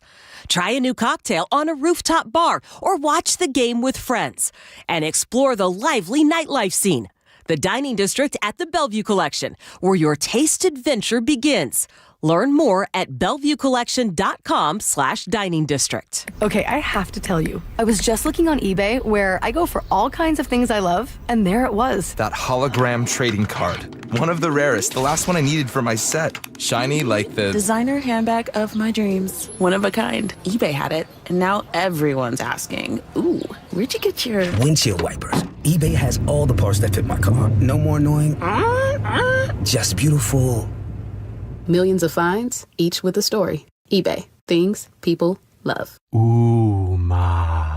What was that? That is business phone bliss with the Ooma Cloud Phone System. It handles all our voice, video, and messaging needs. You sound very calm. I am. Ooma has everything I need to run my business more efficiently, like virtual receptionist, call routing, and video conferencing. And it starts at just $19.95 per month per user, plus taxes and fees. Ooma. Nice. Find your business comm at ooma.com/radio. Jim Singletary here, Chief Roof Nerd at RoofSmart, where we're not afraid to tell you no. Looking for a roofing company that'll do cheap, fast work and just cover up the problem? No, that's not us. Want a quick quote without a real inspection? Nope. Just want a price without knowing your options? Not happening. Look, we don't want to tell you no, but if saying yes means cut corners, bad results, or wasted money, we won't do it. Period. And here's the deal. Seattle gets 150 rainy days a year. That's not wait and see weather, it's call RoofSmart now weather. We say no to leaky roofs, sloppy work, and bad estimates, and yes to thorough inspections, accurate quotes, and top quality work that actually lasts. So if you want an honest roofer who's not afraid to say no to bad work, call RoofSmart today at 206-487-4877 or visit GetRoofSmart.com. That's 206-487-4877 or GetRoofSmart.com. Homes are sitting, but the bottleneck's about to break. Set yourself up for success by working with the Novak team. Mike Novak guarantees to sell your home in 21 days. If not, he sells it for free. Go to meetthenovaks.com. That's meetthenovaks, NOVAKS.com. KIRO News Radio 97.3 FM Northwest News. Now, the latest from KIRO News Radio and mynorthwest.com. Good afternoon. I'm Aaron Granillo. After a lopsided loss, the Mariners are confident they will bounce back tonight. Julio Rodriguez says they're battle-tested and resilient. Throughout the whole year, that there has always been, tough moments for us, and like I said, just kind of, flush it back and just know that we got to line up tomorrow again. Tonight's Game 4 pitching matchup features two veterans. The M's have Luis Castillo on the mound. Blue Jays are giving the ball to 41-year-old Max Scherzer. He is a three-time Cy Young Award winner. The White River Bridge that connects Enumclaw and Buckley will reopen tomorrow night. That is weeks ahead of schedule. Governor Bob Ferguson says it took a lot of hard work and a little luck. We were worried some things could go wrong, right? Materials could take a long time to get. The weather could not cooperate. A lot of things could have gone in a different direction. But through a lot of hard work and a little bit of luck, we're super excited to be opening up this early, literally weeks early. Bridge was damaged by an overhigh truck earlier this year. The plan is to reopen it sometime between 5 and midnight tomorrow. A 4-day closure over Tiger Mountain starts tonight. WashDOT's David Rasbach says they're shutting down SR 18 to work on the final stages of the widening project. That adds about 22 miles or 30 minutes in good traffic time. That closure between I-90 and Issaquah-Hobart Road starts tonight at 9. It runs through 5 a.m. on Monday. Now to the closing bell report. Well, the Seattle Mariners playoff run is not just electrifying fans, it is also supercharging Seattle's economy. KIRO 7 TV's Brandon Thompson has details. At the beer hall locations, Juice Andrew says sales are up 200% on game days. We're ready for it. We're loving it. We're moving a lot of product through here. There are 300 beers sold at one location on an average day, doubling to 600. And when the Mariners and Seahawks played the same day, they sold more than 2,500 cold ones. At the close today on Wall Street, a down day for stocks. The Dow lost 301, NASDAQ down 42. S&P 500 lost 107 points, and that takes us to 133. Nate Connors is at the real-time traffic desk. Thanks, Aaron. Lake Washington Windows and Doors has our update. We're still dealing with this long-term blocking issue down in Nisqually. It's North 5 at the south end of the Nisqually River Bridge. There's a disabled semi taking up that right lane. That leaves 2 lanes open. You're backed up to Sleater-Kinney. That is a 6-mile bumper-to-bumper backup you're sitting in. Olympia to Tacoma is now an hour and 20-minute drive. Martin Way and the Old Pack Highway continue to pick up volumes as drivers ditch the freeway and head to those routes. Here in Seattle, South 5 still crowded from Northgate into downtown. Linwood to Seattle, 25 minutes. North 5, you're looking at scattered backups between the West Seattle Bridge through downtown. South 405 jams up through Factoria, catch a little break, and then another backup near the VMAC. Bellevue to Renton is a 25-minute commute. And westbound 520 just past Montlake Boulevard, we've got a new crash in the right lane. Lake Washington Windows has been voted best in the Northwest. To celebrate, save 25% off new windows through October and defer payment for the next 12 months. Visit lakewashingtonwindows.com. KIRO News Radio, real-time traffic. I'm Nate Connors. Thank you, Nate. Your forecast now brought to you by State Roofing and Exteriors. Cloudy today with highs in the upper 50s and low 60s. No rain in the forecast. Chance for some light showers tomorrow morning. Right now, 55 degrees in downtown Seattle. I'm Aaron Granillo, KIRO News Radio. Your best source for local news. You're listening to KIRO News Radio, Northwest News.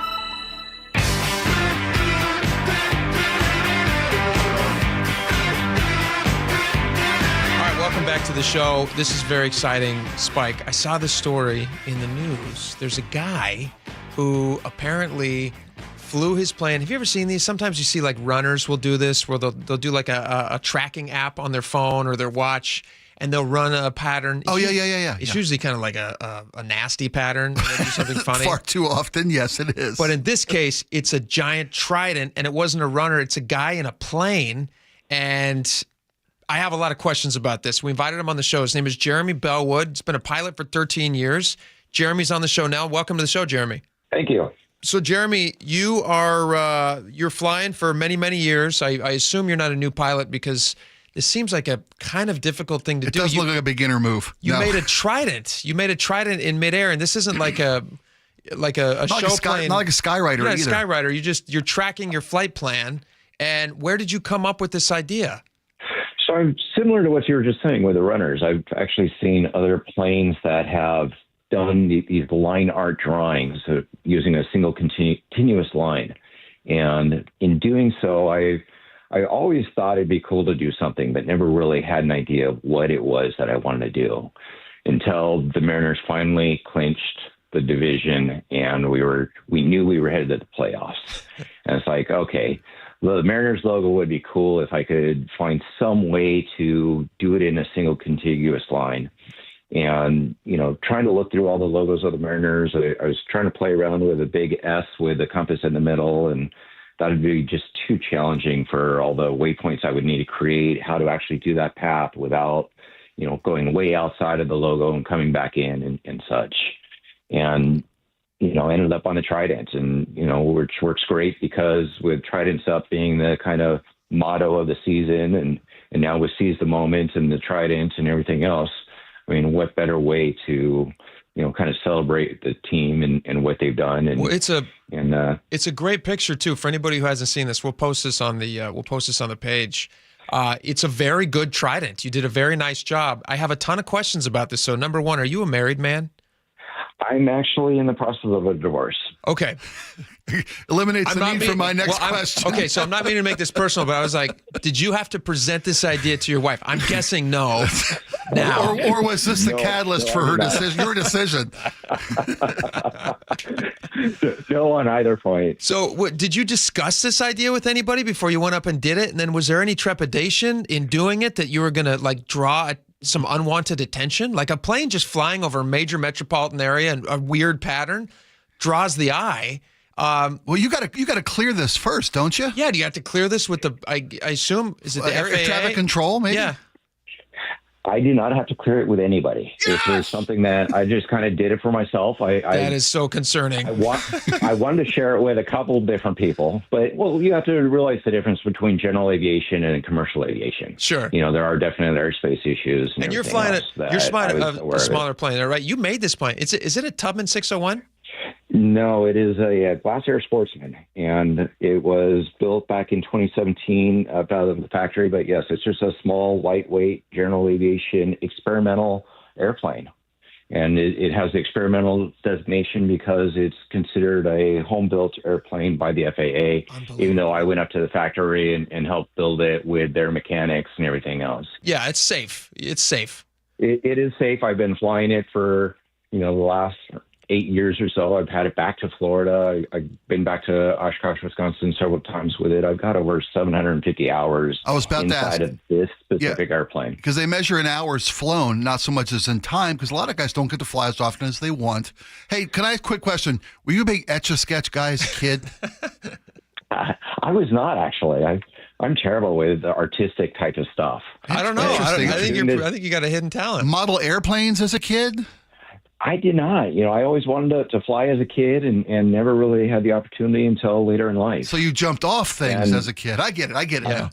I did jump off a lot of things and ended up in the military and everything else. But, as far as artistic talent, this really is more of a combination of computer talent, just pure raw nerd geeking out. How do I get these waypoints defined and such in order to make the shape? That was my question about this. Are you having to, like, when you see a Skyrider, that's the only way that I can describe it for the audience, but a Skyrider will, the smoke will be billowing out the back, and then they'll cut that off so that they can then make a turn and then come back around and then they connect the points.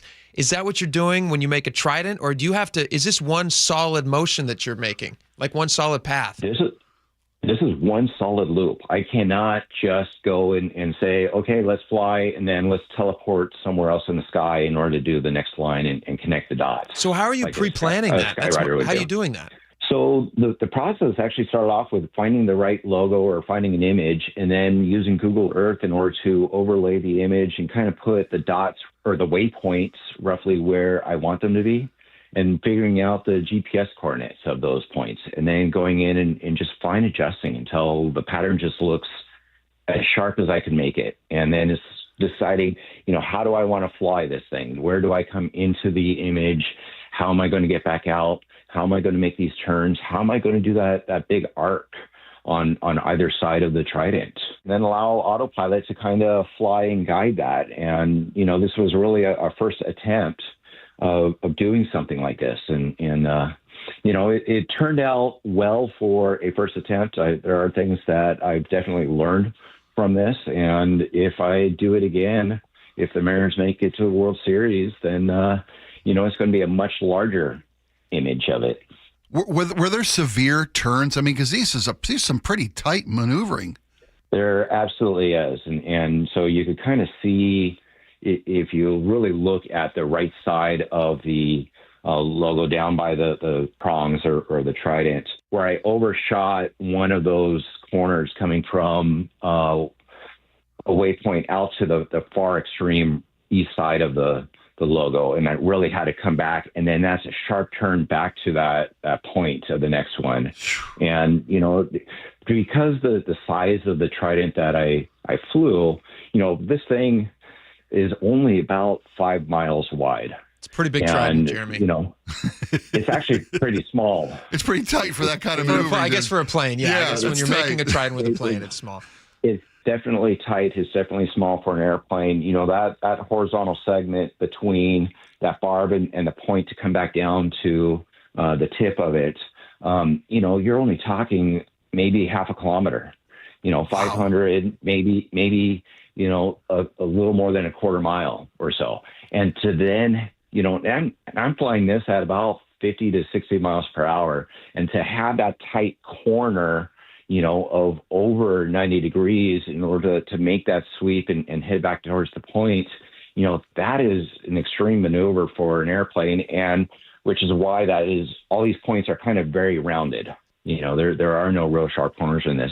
The next one that I do, if they do make it to the World Series, I'm actually looking at about 15 miles tall, nautical miles, which is probably closer to 17 statute miles, which is what most everybody's familiar with. Same And location? Because this one's over T-Mobile, right? It is. The logo is centered right over T-Mobile.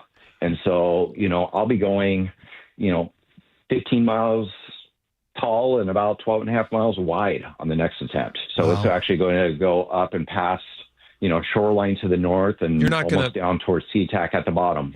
You're not going to tell us what that design is, right? It's kind of secret. Is it humpy? No, hold on. Can we get Jeremy to hang on during the break? Great idea. And we'll, if you can hang on, we're going to tell you when we come back. Yes. This is because I want to know what's going up next. Jeremy, hang on the line. When we come back, let's find out for the audience together. Is this going to be humpy when he draws this next thing? All right, stick around. We'll be right back.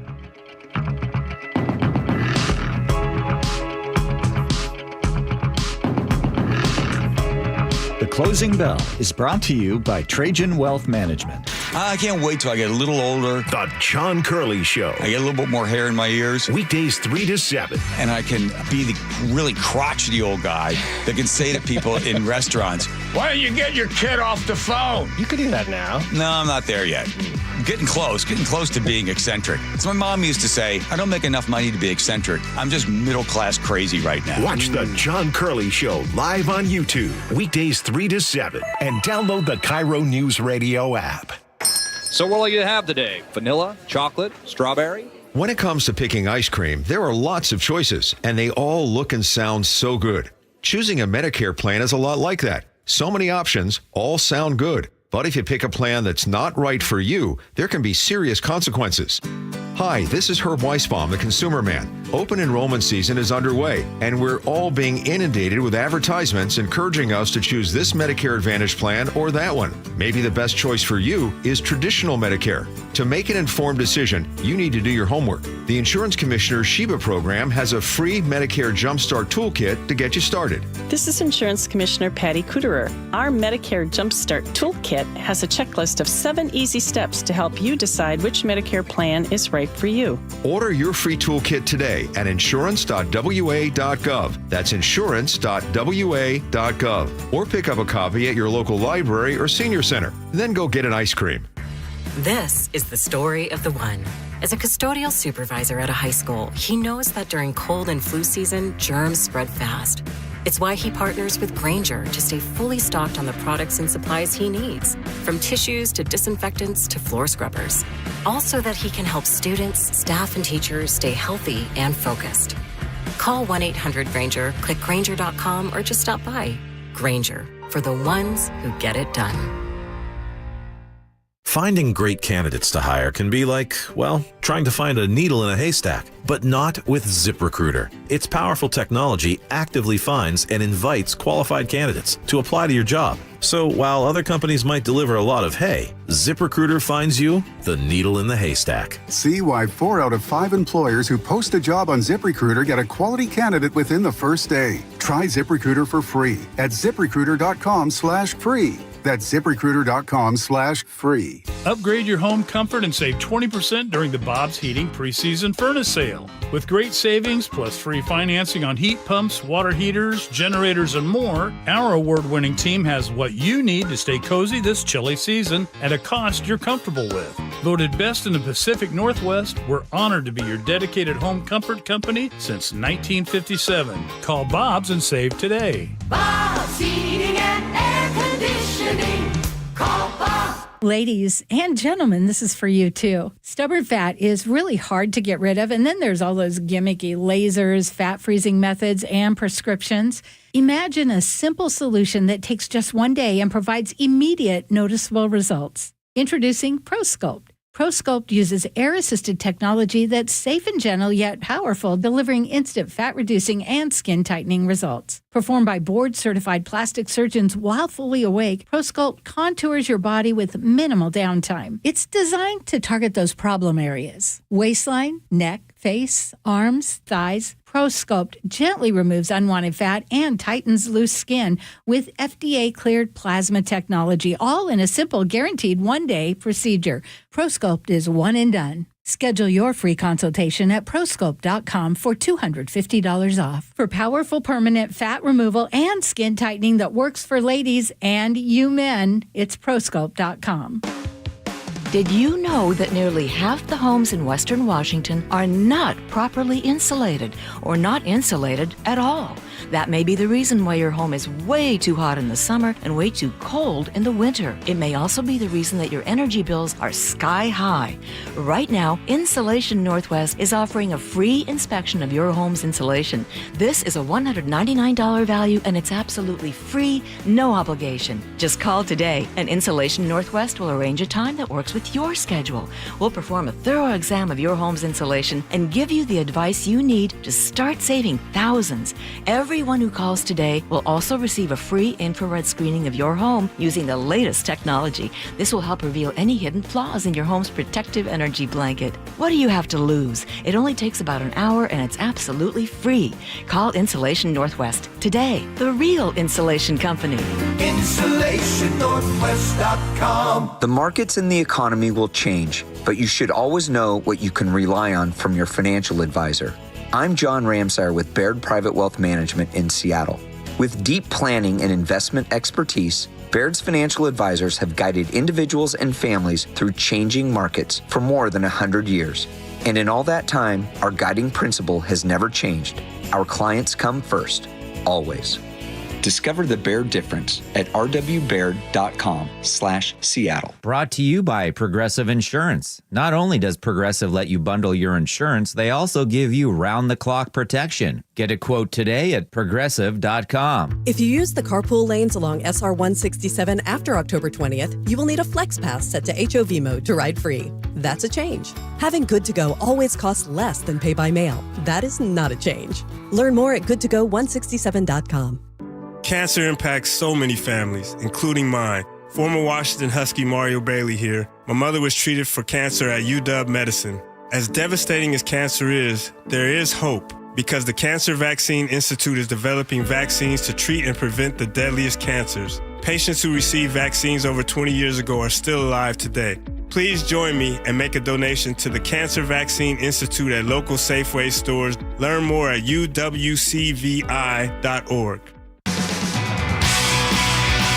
All right, welcome back to the show. We are talking with pilot and obviously Mariner superfan Jeremy Bellwood, who flew his plane. He created a flight path to fly a Trident over T-Mobile Park. He's still on the phone with us, and before the break, we were asking Jeremy, for the next thing that you design, first one was a Trident, is the next one going to be humpy?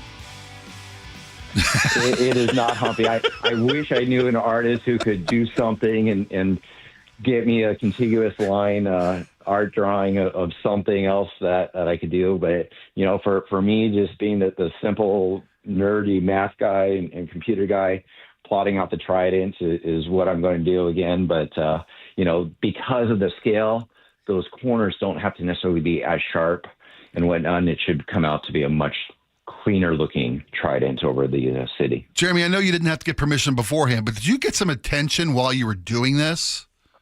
There was a little bit while I was flying. I mean, as a general aviation pilot, I flew this under what's called visual flight rules. I don't have to talk to anybody once I leave Plainfield.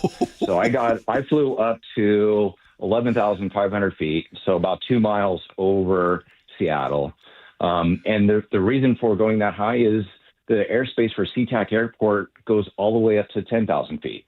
And so I had to be way above SeaTac space to not interfere with any of their traffic. Wow. Nice. And so here I am up there, and I start drawing this and whatnot, and all of a sudden Seattle approach controllers, air traffic controllers are, you know, asking me, hey, you know, are you on frequency? And it's like, yeah, I'm here. I'm monitoring. I'm just being quiet and doing my own thing up here. And are you making a Trident? No, they were saying, you know, we're kind of curious. We've seen you loitering kind of over this area. We're curious what you may be doing. And so I mentioned that. I'm looking for parking. I wanted to do this Trident. Right? It is downtown Seattle after all. It's a busy day. That was a busy game. Yeah. It absolutely was. And so, you know, told them what I was doing and they thought it was cool. Another pilot piped up on the radio and said that it was pretty cool. And, you know, I still really had no idea what the shape was looking like until I got back onto the ground. That's fantastic. And then I great. shared it with a couple friends, but that's all that I thought it would do. And so, later on, I started getting a phone call from news channels and, saying, we want to interview you about this. We think it's really cool. We found this on Reddit. And it's like, what the, who found this? Who are the geeks that are out there watching? Oh, we're the every geeks. single Okay. flight? Yeah. Okay. We're the geeks. Right. No, it is geeks. Great job, buddy. My dad has a plane app, and because they live near Payne Field, and so every time a plane flies by, which is literally all the time, he'll be in the backyard and he'll look up and go, "You want to know what kind of plane that is?" I'm like, "No, like, who cares? You dork! It's a plane. We know it's a plane." All right, Jeremy Bellwood, great job. I'm excited to see what your next design is. I know you're going to keep that secret. Will you come back on and tell us about it once you've done it? Sure. Awesome. I think it'd be a blast. Perfect. You haven't missed a Mariner home playoff game. Is that what I read? Correct. I'll be there tonight. I'll be there tomorrow night. And we have the tickets for the World Series as well for all their home games. Attaboy. Good for you. Awesome. Yeah, we're looking forward to it. Mariner super fan and great pilot. All right, that's Jeremy Bellwood. If you see somebody doing something suspicious in the skies, it's probably him. No. That might be him. Jeremy's a good guy. He's a good guy. That was wonderful. That kind of love, that kind of playoff Mariner love. But can I say, I didn't want to say something to Jeremy, but I got to say something. I've been seeing this since I saw the story. Yeah, you have a concern about this other than just the safety of flying a plane? Of course, him. But if you look at what he drew, does he know north from south? As a pilot, I think that might be important. Isn't it tridents up? Isn't that? Isn't that a trident down? Isn't that the Mariner M? Spike. I mean, don't get me wrong. I couldn't do that in a zillion years. But you have found Are we draining the luck out of the trident? Isn't that why they changed the hat? Don't they? Yeah, you're totally right. Because it used to be, and now it's up. Yeah. It used to be down. Yeah. But that's bad luck. That's for maritime lore. This was ahead of game 3, just saying. This was ahead of a horrible, horrible loss. We're not blaming Jeremy for this. You're not blaming Jeremy. No. I'm not blaming. Super fan. No. Again, I couldn't. That's not. Superstitions don't work. We learned that yesterday. That's I didn't true. watch. They still lost. That's right. Right. So, I did everything I've been doing. And they still lost. got their butts kicked. Right. No, you're totally right. Okay. All right. Jeremy Bellwood, good dude. Great guy. That story will be up shortly on mynorthwest.com. And if you guys want to read about it or share it, please do. We appreciate that. All right, coming up next, Jason Rance joins us. The story is going to be very interesting. Locally here, they bought a bunch of electric buses, right? Yeah. Better Future's for the coming. environment. As soon as they charge it up, the future's coming. When they're working. Well, if. We'll talk about it. I think it's next. now if. Not even when anymore. If they're working. All right, stick around. We'll be right back.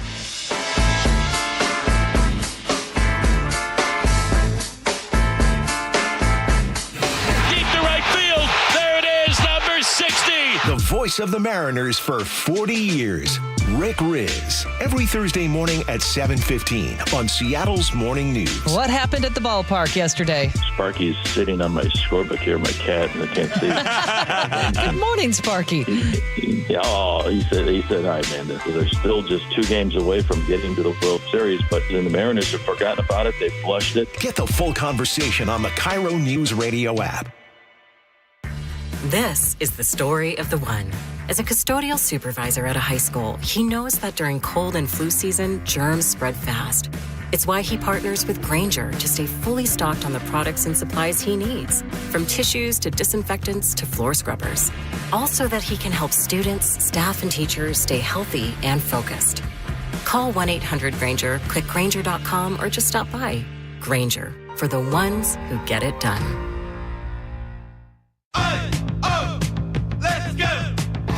You're still glowing, flirting, grooving. You've still got it. But your immune system weakens as you age, making it harder to fight flu, pneumococcal pneumonia, RSV, and COVID-19.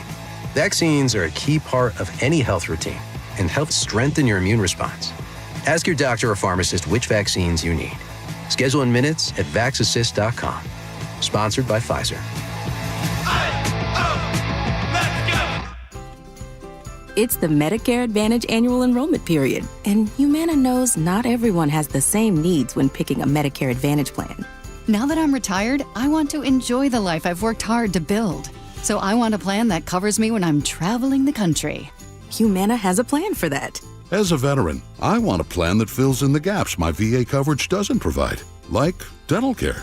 Humana has a plan for that. I feel good about my health. I just want care and coverage with predictable costs. No surprises. Humana has a plan for that. With a Humana Medicare Advantage plan, you get coverage and benefits that focus on what matters most to you. Learn more at gethumana.com. Humana, a more human way to healthcare. Humana is a Medicare Advantage HMO and PPO organization with a Medicare contract. Enrollment in any Humana plan depends on contract renewal. Looking for high-quality assisted living that won't drain your life savings? At Care Partners Living, we offer compassionate care at a price that helps stretch and preserve your estate. No unnecessary luxury, just the support you need with dignity and heart. And if you ever need to convert to Medicaid, you don't have to move. With communities across Washington and Arizona, including new locations in Port Orchard, Sumner, Mercer Island, and North Creek Bothell, there's a Care Partners community near you. Care Partners Living, compassionate care and peace of mind. Visit carepartnersliving.com. Here's the tale of the daily med fill. Same old pharmacy, same old bill, but those prices kept rising higher still. Till the savings Wrangler rode in, cool as can be. Tap GoodRx, saving massively. No plan? Don't matter none. Up to 80% off. The deals are done. Discounts hitting harder than Ma's chili. Dang, that one little app does all the rest. Save time and money on prescriptions. Check GoodRx. GoodRx is not insurance. Okay, I have to tell you, I was just looking on eBay where I go for all kinds of things I love, and there it was. That hologram trading card. One of the rarest. The last one I needed for my set. Shiny like the designer handbag of my dreams. One of a kind. eBay had it, and now everyone's asking, ooh, where'd you get your windshield wipers? eBay has all the parts that fit my car. No more annoying. Just beautiful. Millions of finds, each with a story. eBay. Things people love. Your best source for local news. KIRO News Radio. KIRO FM and HD1. Tacoma, Seattle. Northwest News. This is CBS News on the Hour, sponsored by Progressive Insurance. I'm Cammie McCormick. President Trump's former national security advisor John Bolton has just been indicted. CBS's Scott McFarland reports the charges are still unclear. Prosecutors were in front of a grand jury on the East Coast from 1:30 to about 4 today, making a presentation, and shortly after the prosecutors wrapped up, the grand jury returned an indictment to the judge. At this moment, that indictment is sealed, but the sources speaking with CBS News say the indictment is, in fact, John Bolton. Federal agents had searched Bolton's home and office in August in an investigation into classified documents. President Trump posted today that if Hamas continues to kill people in Gaza, there would be no choice but to go in and kill them.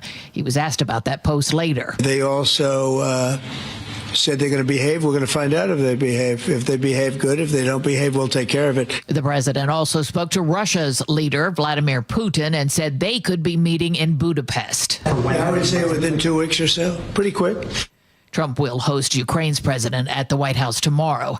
A judge has responded to a growing number of incidents in Chicago involving ICE agents. CBS's Asha Qureshi has more. Today, a federal judge said she will require immigration agents in the Chicago area to wear body cameras. The order comes just days after a chaotic immigration incident on Chicago's southeast side. Federal agents in that incident say a vehicle rammed into a Border Patrol SUV, setting off a car chase and multiple arrests. As crowds gathered, agents deployed tear gas, exposing both protesters and Chicago police. Another Senate vote failed to end the government shutdown. Alaska Republican Lisa Murkowski. Both sides think that there is political advantage for them sticking with the positions that they have. And until such time as they think that they actually might be slipping a little bit, I don't think we have the incentive. Many flood victims in Texas are still waiting for help from FEMA. Peter King has that story. The Texas Tribune reports FEMA has only okayed help for about 1 in 5 applicants from the July 4th floods in Kerr County, the lowest approval percentage among 9 counties which were hit. The Tribune says more than 1,700 people are still stuck in the initial stage. Residents of 9 other Texas counties with less extensive damage have gotten a higher proportion of approvals.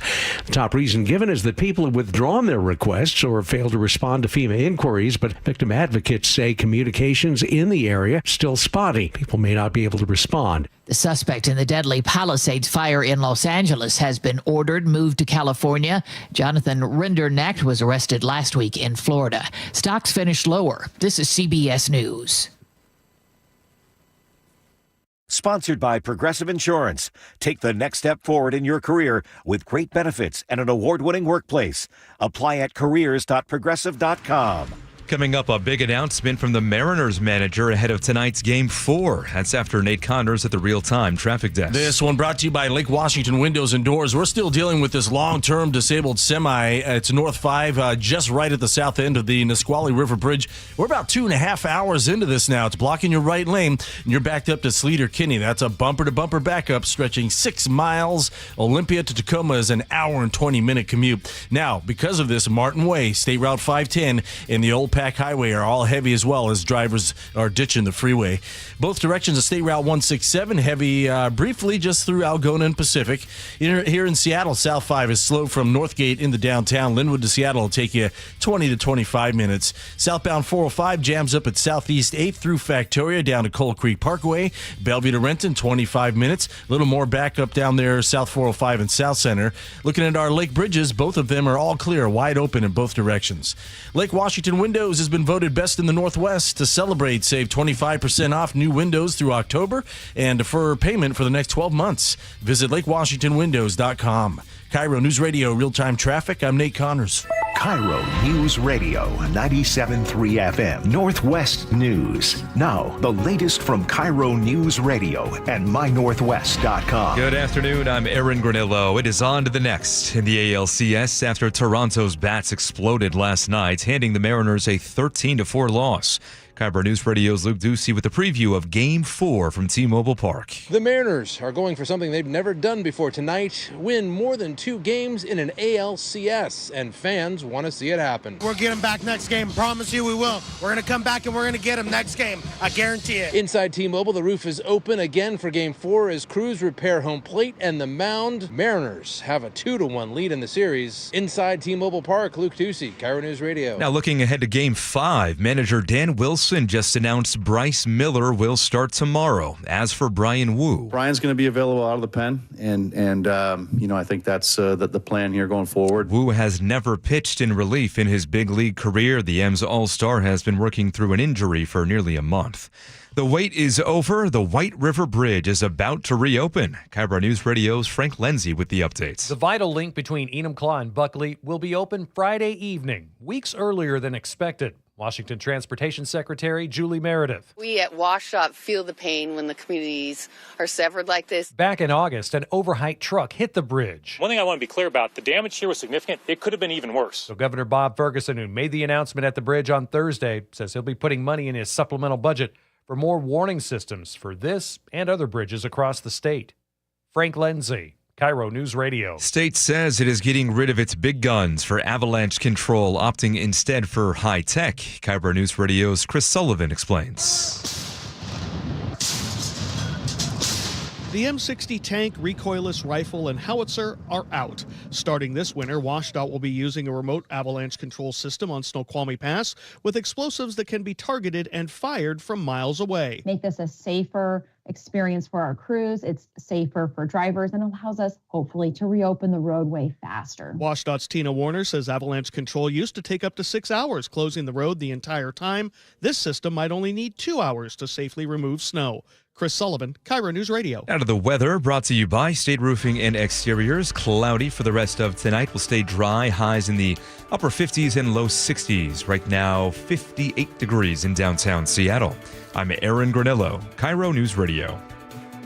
Your best source for local news, serving Western Washington and the world with a KIRO News Radio app. Always streaming live on your smart speakers. You're listening to KIRO News Radio, Northwest News. And now, it's time for the Jake and Spike Show on KIRO News Radio. With your hosts, Jake Skorheim and Spike O'Neill. Welcome back to the show. 2 hours down, 1 hour to go.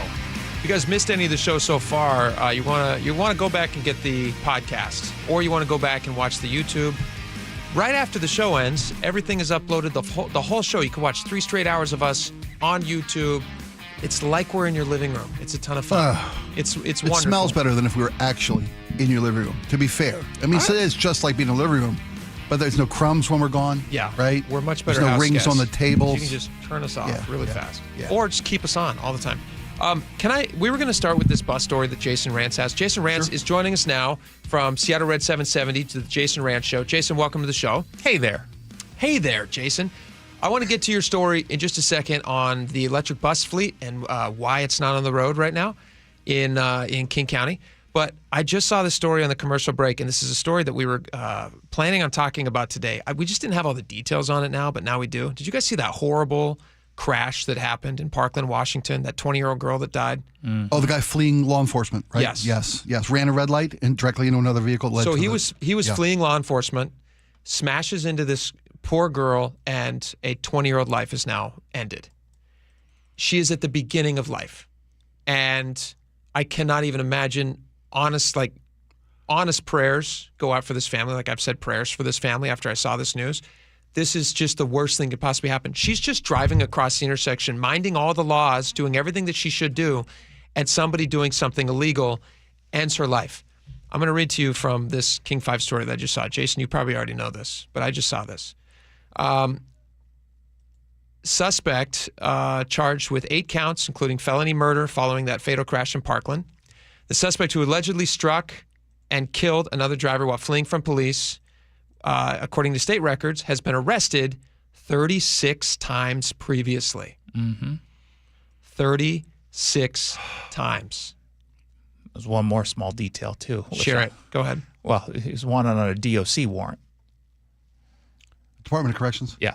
Okay. So he's supposed to be, right? Okay. That's not from because the 8 counts in the murder was from the incident yesterday morning. He was under the Department of Corrections supervision at the time of the crash. Does that mean he was out on parole, or does that mean he was wanted by? There was it's part of post conviction release. Okay. I don't know the specific details, but yeah. But he's how many? 36. 36 previous times. Is that it? Yes. Just 30. Okay. Yeah, 36. Yeah. Usually, sometimes we see much higher. That's how crazy it is. How tragic it is. Honestly, when you guys see a story like that, there's no political side to that story for me. There's a common sense and an idiocy side. There is a political side, honestly, because politics oftentimes is the reason why something like that happens, right? I mean, this is a direct result of policy. The response that people should be, this is not a political story. It cuts across the aisle. Whatever you're doing to allow this guy to be out should not be done anymore, and they should stop doing that. So why is he out after 36 times? Why is he out after 3 times? After 3 times. Or 2 times. It depends on what it is. Or 9, to quote the mayor, right? If they're having to if the Department of Corrections is having to monitor this guy, obviously they think he's some sort of a threat, right? Well, the cop pulled him over and he fled because he had an outstanding warrant. Did I read that correctly in the story? That's what I'm hearing. Yeah, I mean, so he wasn't supposed to be out. I mean, 36 times. I mean, there's process in all this. The process sucks. I'm with you there. The process I'm with sucks, you there. and they've got to change it. We are a nation of laws and process, and that people sometimes when we hate the results, people have, like the South Hill rapist, right? I mean, the guy served his time. The guy went through the process of what was supposed to be rehabilitation, but a judge decided the process was going to release him to the public. We hate the outcome sometimes. We really do, and justly. We should hate that outcome. We should hate that this guy was on the street after 36 arrests. It's just you can't protect yourself from that. That's the thing. You can't. It's not like she was in a dangerous area. It's not like she was driving. It's not like she was driving on the wrong side of the road. She's doing everything right. She's just living her life, and then somebody drives across an intersection, allegedly, this guy, and ends her life and just snuffs it out. And if it was a first offense and it was just because he was speeding, that would still be horrible, but it would be a different thing. But because he's been arrested 36 prior times, and he's being under the supervision, whatever that means, of the Department of Corrections, doesn't sound like he's very supervised. Well, it sounds like from what if I'm wrong, if I read it wrong, I apologize. But it seems like the officer, there was an outstanding warrant for this guy. That's why he pulled him over. He recognized a vehicle make or a license plate. I don't know the details yet, but there's got to be a reason. He didn't pull the guy over for a blinker. He pulled the guy over because he thought it was an outstanding warrant, and the guy fled because the guy knew. Well, I don't know how he originally saw him in the car and what drew the officer's attention to him. I haven't seen that part of the story, but how this guy was out after 36 times. It's like that horrible case of that poor girl who was killed on that train. That guy had been arrested, 14 prior times? 13, 14 times. And then he's out because they say, well, he's not mentally competent to stand trial, or he's out on a mental health evaluation. And in that case, you have the guy's mother saying, please lock him up, because she doesn't want to have a situation where he endangers somebody else and gets himself in trouble because he's hearing voices or whatever it might be. And then somebody's life is taken from them. And then in this case, oh my gosh, these stories just drive me nuts. I don't understand why they do stuff they do in this state. It doesn't make sense to me. People keep electing these same people time and time again, and the policies never change. No, that's not fair. How is that not fair? Because I hope we've made course corrections with regard to the Seattle City Council, a more centrist, Seattle more City moderate. Council is going back to what it was. We'll find out in 3 weeks, or a little under 3 weeks. The primaries look like they're going to return back to the same old idiocy that got us where we are. Katie Wilson. We'll see. We're going to have a socialist mayor. What are you talking about? Well, we know, as a matter of fact, that, and people don't like me saying this, Ann Davison's going to lose her reelection bid for Seattle City Chair. I wish that were not the case, but it's almost certainly going to happen. And unfortunately, also, Alexis Rink will get reelected. Possibly over Savage. Sarah Nelson loses, and I hope that doesn't happen. But we're clearly going in the wrong direction again. Thanks, Spike. I live in knee-jerk county. Seriously, I can't. Sometimes it drives me nuts. That's what it seems like. But the policies make people less safe. Is there any evidence to counter that? No, and it drives me nuts. And days and stories like this just bring. Well, there are 2 state Senate races that are really, really, really important right now, where you've got Michelle Caldier, who's a state representative Republican, who's running against an appointed Democrat who filled the seat after Emily Randall left. This is in the 26th legislative district, Port Orchard, Bremerton, and Gig Harbor. Mm-hmm. You've got Chad Mogendas in Issaquah, legislative district number 5, who's also running against a Democrat who has taken positions that you are both here saying are the wrong ones. So there is an opportunity to make some change coming up. I've never been just a vote party line guy. I mean, I've told this before. I voted against Governor Ferguson in this last election. I voted for Dave Reichert. I've voted numerous times in my life for Republican candidates. I try to vote for the candidate who's making the most common sense. Sure. Who speaks to the issues that speak to my family's well-being. And it seems like if we're swinging back to the far left, I don't know if I've moved far enough away from Seattle City. Mm-hmm.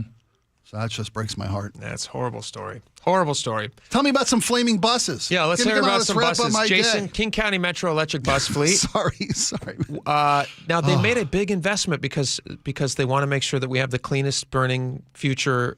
Non-burning is what they want. They want the cleanest emission future, buses. Yeah. Zero emission buses. Huge. I don't know where they're getting this electricity from, but we can discuss that another time. But where these buses, which are just super nice, what's going on with these buses? They're battery powered, and they went about as well as the battery powered ferry that has since been taken out of circulation.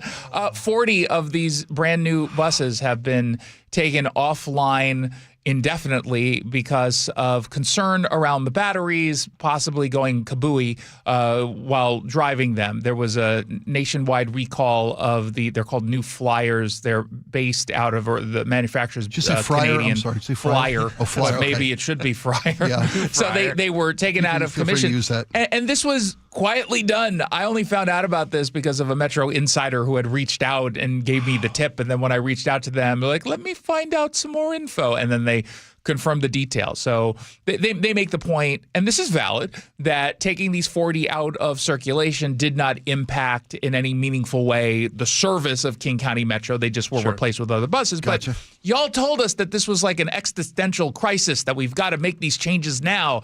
And yet every time they make these really massive changes that they spend a whole lot of money on and do a whole lot of press around, well, boom, they don't necessarily work. It's almost like perhaps we're rushing into technology that doesn't quite exist the way we want it to. With our Well, you've heard the term the bleeding edge of technology. Mm-hmm. You remember when a TV set cost $5,000? Now it's $800.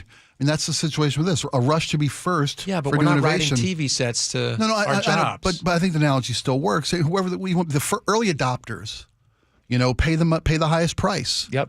Well, that's a great point here because you expect the TV to work. But they're coming out there and they're basically saying, hey, instead of waiting for it to be 800 because we know how it works, there's actually a market for it. They're like, no, let's get it in at the $5,000 price. No. It's like, well, I'm with you. No, it's a horrible idea to rush adopted to be first. Laser discs. Seattle is a laser disc capital of the world. I owned a laser disc player. Yeah, where is it now?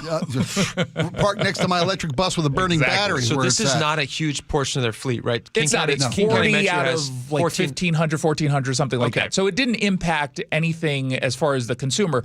It's just another black eye for the movement to get into the zero-emission modes of transportation. Ready, fire, aim, which is not the way to do business. Can we just replace? Is it just a matter of replacing the batteries? With a safer, non-exploding battery? There's a software that they're still working on. They don't have it, which is why it's still indefinite as far as the timeline to bring it back. We don't have to throw the buses off a cliff and buy new buses. I don't know. I mean, I certainly hope not because we've already spent the money. Jason, I want to read this passage from your excellent piece here that people should go and read on SeattleRed.com. It says, Metro says its long-term electric fleet plans remain unchanged. What do they mean by that? They've not changed their goal and their agenda to switch over to zero-emission buses. So I guess the best zero emissions is when you have nothing on the road. So I guess technically they're fulfilling what they want. Well, they did replace them with the gas-guzzling one. Well, so yeah, there is that. You do have that. That's true. true. Well, no, I like that their goal hasn't changed. Why do you? Because you correct the mistake of a battery. You didn't buy batteries you knew were going to burn. This is a manufacturer's defect. Sure. These buses are not less expensive than traditional buses, right? Right. Traditional buses get people to and fro, right? Sure, yeah. These buses are not on the road. Correct. Okay, and you are happy that they're not changing their plans. I'm happy that they still have a goal to go green. I think that's noble and worthwhile. Why? Why? What evidence makes you happy about that? Do you really think that fossil burning fuels are the future? Do we mean that's the only thing? That's our only unchangeable course? We have discussed recently the Climate Commitment Act. I understand. No, because we talked earlier about education in the state, right? Yeah. And we have to have measurable goals so we can understand whether or not the investments that we're making are worth it. Agreed. Do we agree on that? Agreed. So our state will not release those emissions records because they're not favorable to our state. I'm with you. The process is not just flawed. So what I'm saying is the end result is flawed. The end result is flawed. To have a greener transportation fleet? No, but we don't have a greener. That's the problem. If we had a greener thing, you could make an argument, but you don't have a greener thing. My point being the goal is still worth pursuing. Listen, I would like to fly, but I'm not going to jump off of a roof tomorrow because the results would be bad. The results in our state are bad because... You're going to wait till somebody teaches you how to fly. No, I'm going to acknowledge that I can never fly. So are you saying we can never go green? Yes. See, I will never agree with you on that. Okay. You understand there was the a time sky and breathing, yes, right? Yes, I do. There was a time when you couldn't get to the West Coast. You know that our border does hours. not end at the border of Washington. You understand that? I do. Do you know how many coal plants China has right now? Far too many, and they're opening more than ever. They're opening them at record pace. At record pace. I understand. We had Charlie Harger on the show. He said all of the work that we've done with the Climate Commitment Act, all the stuff that we've done, all the legislation, $4 billion that we've spent on it is erased in a week by one new coal plant that goes up in China, which they put up every single week. If the boat's still sinking, should you stop bailing? Or should you keep bailing and hope that you can bail your way out? The boat is wrong. The boat is going to sink right now under the current trajectory beyond any control of any politician or decision maker in Washington. And so what you do is there's no hope to survive. No, what you do, I think, is you pivot to actually investing in technologies that do work rather than continuing to throw money at technologies that don't and will not, in fact, change our trajectory. The whole idea of the plastic bag ban, for example, you guys have talked about it. Yeah. It made it worse, and so we went to bags that last forever. And yet, there's not anyone who's out there saying, "Let's stop or rethink the plastic bag ban. Let's continue to ban plastic bags." It's like, well, we knew going in that this was not going to work. I mean, it was a fact going in. It's a feel good. Exactly. But a feel good. Like going to zero emission buses. Can you invest in technologies that are cleaner, that can still be good for the environment without crushing economies or wasting taxpayer dollars? And I think the answer is very clearly and obviously yes. That's they're what just I'm not trying to interested say. in doing that. Well, they're not, so going to continue to go down the path of the zero emission buses under the technology that currently exists, which is what they're saying, that's wrong. If they pivoted and said, hey, we still want to get to a goal of close to zero emissions, this is not the way to do it. Let's maybe invest in these companies that are trying to do it a little bit differently. That would be something different. How about this? But they're not doing that. How about this? Pedal driven. Peddlers, like the Flintstones? Peddlers ride free. I like that. Right? I mean, every it seat's got a gets little people in every shape. seat's with one got caveat. shape. With one caveat. They don't get extra lanes like bikers. Oh do. God, no! They don't No. get extra lanes. They And have they to got to do. I don't speed know. limit. They might be really slow. I Gotta might do They the have to speed limit. figure out how to ride do at the the same speed speed limit. as Yeah, cars. Yeah. Speaking of the bag ban, it's worse for the environment. The goal is good, right? Right, and that's my point. Is it's a noble, worthwhile goal. So you're fine with them rolling that bag ban back. Yeah, it's clearly and again, opposite happened. And again, the opposite again, effect. and I blame those who should be adopting. Because you said this the other day, people weren't using the correct bags enough. I did, yeah, and I still stand by that. So you don't roll the bag ban back. You keep the bag ban, even though it's worse for the environment. I think people who don't bring their own bags shouldn't be allowed to leave a store with groceries. How about that? Well, you know how many tote bags I have? How many? 2,500. How many times? Because do you every use them? one time each, which is why I have so many. You should never be allowed to leave Every the single store. time. I know I don't. I buy another one, which is worse for the environment. Every time I buy these stupid Spike, you're lucky you're so likable. The government issues us one tote bag. If we don't bring it to the store, we don't get to leave with food. Ladies and gentlemen, and that is socialism. Thank you and good night. Thank you and good night. Da svidaniya. Yes. Every what a happy day on it's a this great show. day. Every day. All right, we got a lot more coming up. Stick around. Jason Rance, thanks, man. Appreciate you coming in. We'll be right back.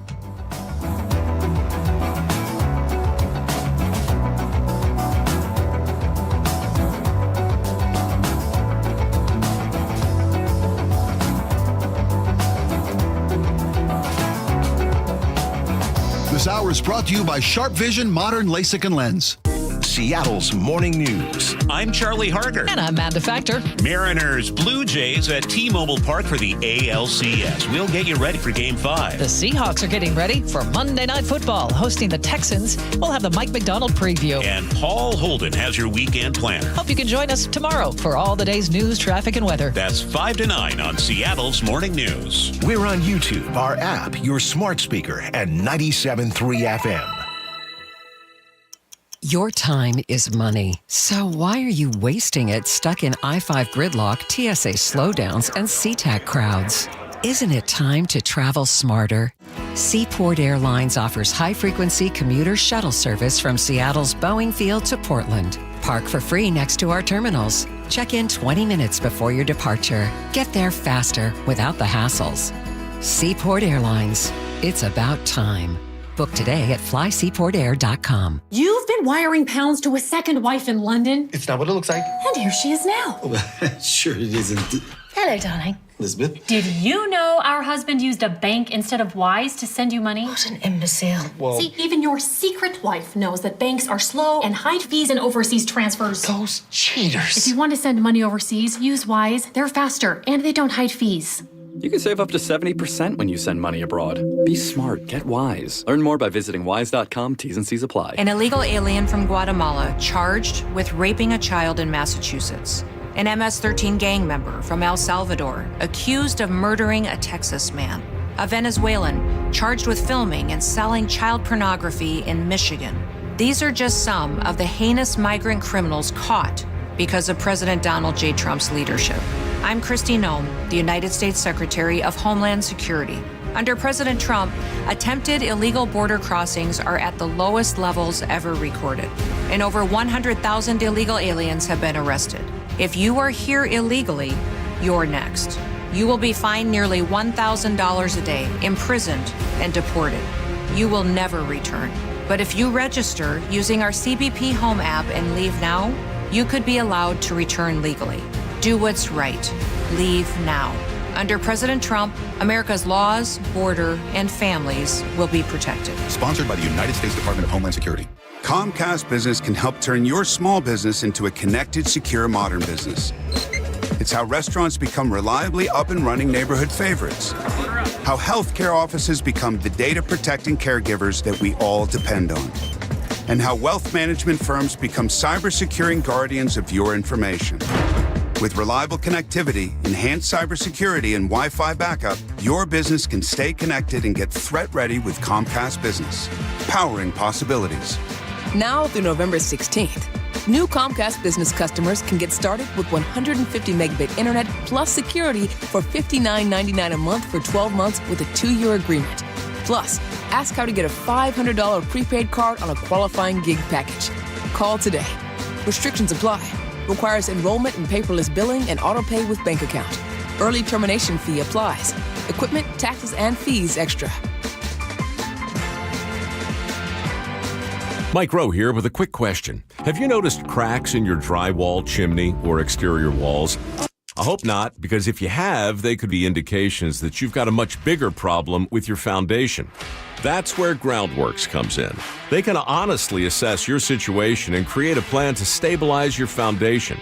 Schedule your free inspection at groundworks.com/row. And while you're there, check out my latest dirty job. It's a good one.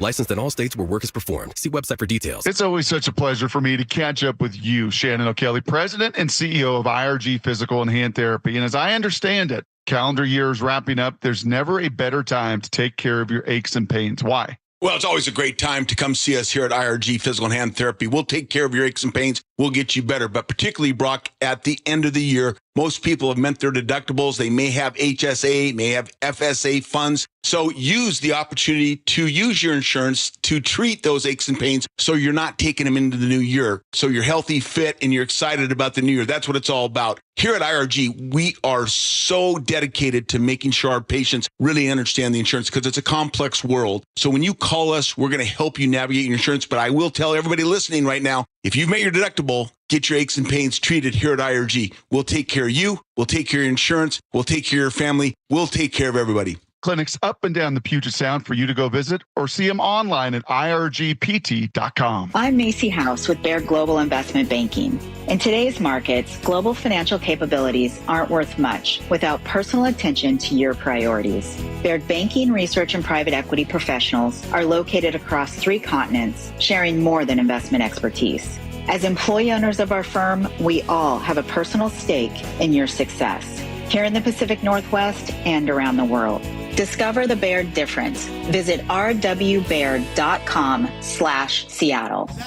This Thursday through Sunday at Jazz Alley, experience Corey Henry and the Funk Apostles as the keyboard master and former Snarky Puppy member brings his electrifying blend of gospel, funk, and soul. Tickets at jazzalley.com.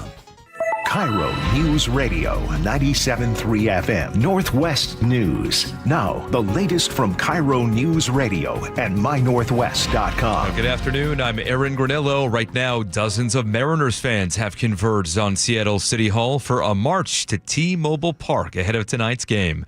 KIRO News Radio's James Lynch is live in downtown with more. James. Aaron, I guess you could call this a pep rally here at City Hall that got started at about 2 o'clock this afternoon. University of Washington's band and their cheerleaders are here entertaining the crowd, and the mayor just started to speak just a few minutes ago. Soon as he's finished, they're going to begin that march down to T-Mobile Park. They say they are not deterred by the loss, and they're looking forward to a big win tonight. We will follow them as they head down to T-Mobile Park and give you some live coverage along the way. For now, reporting live at City Hall, James Lynch, KIRO News Radio. All right, thank you, James. A former national security advisor to President Trump was just indicted. John Bolton faces charges of mishandling classified information. The president was just asked about the indictment. Have you reviewed the case against him? No, I haven't. But I just think he's a bad person. CBS's Scott McFarlane has more. The 26-page indictment just released, just unsealed. 8 charges here, 8 counts of the charge: transmission of national defense information and retention of national defense information investigation. They're citing documents that he's accused of transmitting between September 2018 and, as I go to the bottom of this charging document, September 2019, over a 12-month period. Bolton served as an advisor during the president's first term until he was fired in 2019. A Seattle tech company says it was hit by a sophisticated cyber attack. F5 Incorporated revealed the breach in a regulatory filing on Wednesday. The nation's top cyber defense agency has issued an emergency order after the tech company F5 confirmed nation-state hackers accessed its source code. Officials from the Cybersecurity and Infrastructure Security Agency say no federal devices have been compromised, but thousands of F5 systems are in use across government networks, and the risk is serious. At CBS's Nicole Skanga reporting, Bloomberg says hackers backed by the Chinese government are being blamed. China denies it. Let's go now to the real-time traffic desk at 2:33 with Nate Connors. Thanks, Aaron. This report brought to you by Subaru of Puyallup in Nisqually. Let me try that again. In Nisqually, we are 3 hours into this disabled semi, North 5, right at the south end of the Nisqually River Bridge. It's taking up your right lane. You're backed up to Sleater Kidney. That is a 6-mile bumper-to-bumper backup. Olympia to Tacoma still hovering around an hour and 20 minutes. That's a 50-minute delay. So Martin Way, State Route 510, and the Old Pacific Highway are all taking on drivers seeking alternate routes. Renton to Puyallup on southbound 167 is filling in. It's 40 minutes to make this drive. Through Seattle, South 5 heavy at 85th in the downtown. Linwood to Seattle is a 25-minute commute. North 5, you're going to slow at the Michigan Curve in the downtown. Bellevue to South Center is a half-hour commute. You'll jam up about mid-Bellevue down to Cold Creek Parkway. Got another backup forming in South Center. North 405 slows to the Renton S-curves. Further up the road through Kirkland, northbound 405 is filling in now between 520 and Northeast 85th. Traffic is stressful. One thing that's always stress-free, pricing on over 300 new Subarus with easy financing at Subaru of Puyallup. Subaru of Puyallup, your stress-free dealership. KIRO News Radio, real-time traffic. I'm Nate Connors. And your forecast now brought to you by State Roofing and Exteriors. Once again, the roof at T-Mobile Park will be open tonight. It's cloudy out there, but dry. Highs today in the upper 50s and low 60s. Right now, 58 degrees in downtown Seattle. I'm Aaron Granillo, KIRO News Radio. Your best source for local news. You're listening to KIRO News Radio, Northwest News. Welcome back to the show. I saw this story, and everything about it makes total sense to me. Although I do feel like it's kind of sad. Did you see this story, Spike, about school dances? Oh, I thought you meant the flaming buses thing again. Oh, flaming bus. That also makes total sense to me. And makes me sad, yeah. And makes me, doesn't make me as sad, but it does make sense to me. No, the school dance story, I did see the school dance story. So there's a high school, and I think you're going to see this from a lot more schools. Maybe it just hasn't been newsworthy yet. But there's a high school in New Jersey that just canceled their homecoming. Sorry, I'm moving my desk around here. Just canceled their homecoming because nobody wanted to buy tickets. And they asked some students, they said, what's going on? And one of the students was like, yeah, nobody's going to be there. People don't really want to go to these big events. Makes us really anxious to be around people, and we don't want to go. And one of these students that they talked to says that one of the problems is everybody's addicted to their phones. Okay. So in the story, he says, it's true, to be honest, like you look around and everybody's on their phone 24/7 because there's apparently a bunch of locals speculating on social media, parents and stuff. Why won't these kids go to a dance? Why don't they want to do something like this? Because traditionally, school dances have always been pretty well attended and they're kind of the high point of your social calendar when you're in high school. Yeah, Can be. Yeah, but there's a progression to that because entry into that world, as you can remember, if you're anything like me, sure, those early ones were awkward.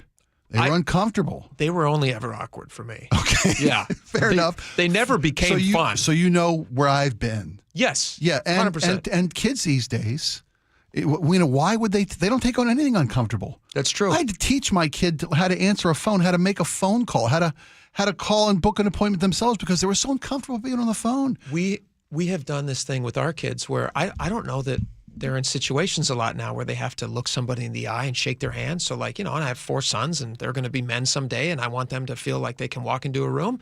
You shake somebody's hand. Yeah. You say, hi, nice to meet you. My name is, what's yours? How are you? Right. Just simple things to force them. Right. Which is a nice thing about dances. Yes. You are forced into a situation where you're going to be uncomfortable. Yeah.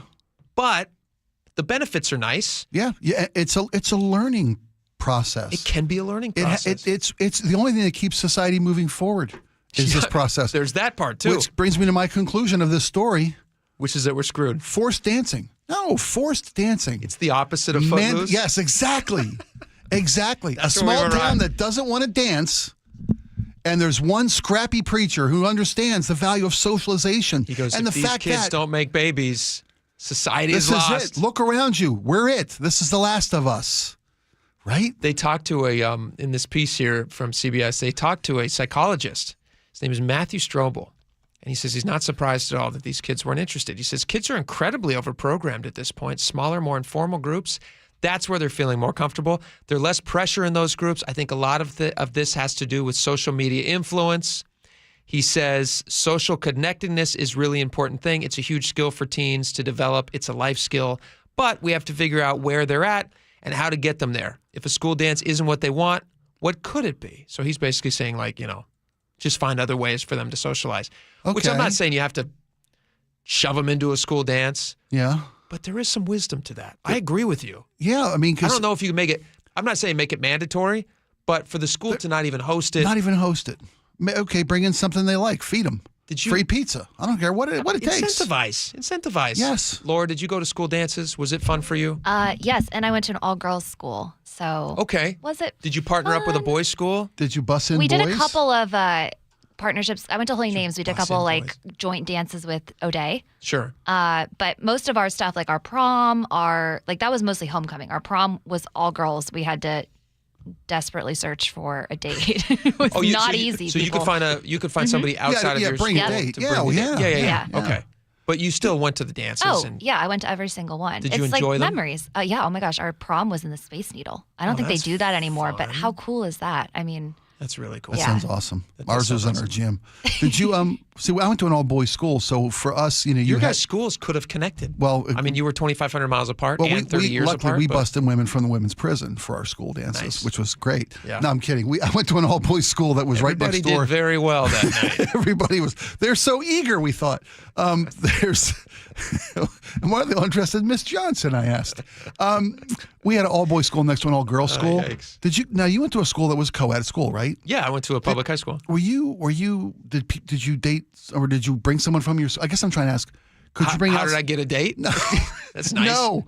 Jake, how did you get a date? How did you manage? To your was it free? Was it free pizza, free Wi-Fi? What'd you offer them? A phone upgrade? Here was my experience. I only went to one dance in high school. Okay. I went to, and only senior year, I was very nervous. Because I went to private school through 8th grade.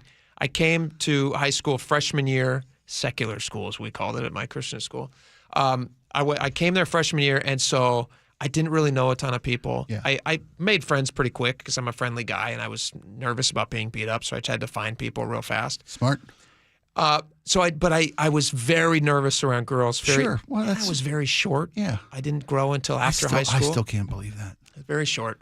And so I was just nervous, and so I didn't go to any dances until senior year. So I finally did senior year, and once I got there, not a great time, but I'm still glad that I went. It's still a good experience to look back on. I mean, kids have to learn to socialize. You got to do To your it. point about teaching your guys to make eye contact, shake hands, engage with people. Kids are because your phone's a very comfortable little place to keep your attention. This is going to be a real problem. It is a problem. It's already a problem. If kids don't want to go dance, I don't know what I feel like there's a Kevin. What's his name? It's not Kevin. Kevin Bacon. Kevin Bacon. They need a modern Kevin Bacon to step in and just show the kids. I kind of think you're right. You almost have to mandatory make them dance. Make them dance.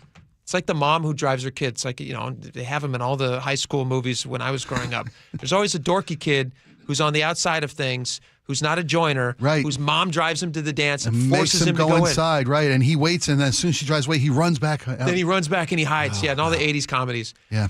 But the parents recognize that you will need these skills for life. Yes. And maybe, just maybe, you get to pair up with somebody that's Heaven forbid nice. you have fun, you know? Heaven forbid you have a nice night, maybe even get a little kiss at the end of the night. I mean, it's crazy to me that these kids would rather just stare at their phones. I know. And the school that's is where we're at. acquiescent to this social breakdown. Yeah, the school just says, it's all right. They don't want it. We're not going to do it. But to your point, find something else. Find some other way to make socialization. How about extra credit? How about a test that works toward your grade? Pick whatever class you want. That's a good idea. You need a 7-point bump to get whatever grade you need to get your grade point up. Go to the dance. Go meet 25 people. Go introduce yourself to this many people. Yeah. And some socialization extra credit. It's a skill you'll need. You have a dance card. There you go. got to fill out a dance card. There you go. Sign it. Throwback, yes. It's like old school stuff. Right. There's the reason. The old ways are there for a reason. That's right. They survived the test of time for a reason. We're not going to let this generation tank the whole process. Don't ruin it, folks. You're only young once. Before you know it, you're going to be old, staring at the phone, and the face in that black screen is going to look back, and it's going to have a lot of cracks in it. And it's going to be sad and depressing. Don't just swipe right. And there's going to be nobody to dance with you. No. Let that sink in. All right, we got a lot more coming up. We got text messages next, which should be a lot of fun. Stick around. We'll be right back.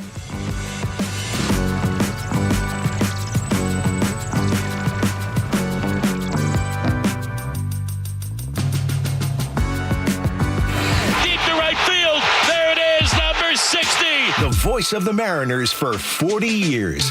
Rick Riz, every Thursday morning at 7:15 on Seattle's Morning News. What happened at the ballpark yesterday? Sparky's sitting on my scorebook here, my cat, and I can't see. Good morning, Sparky. He said, hi, man. They're still just 2 games away from getting to the World Series, but then the Mariners have forgotten about it. They've flushed it. Get the full conversation on the KIRO Newsradio app.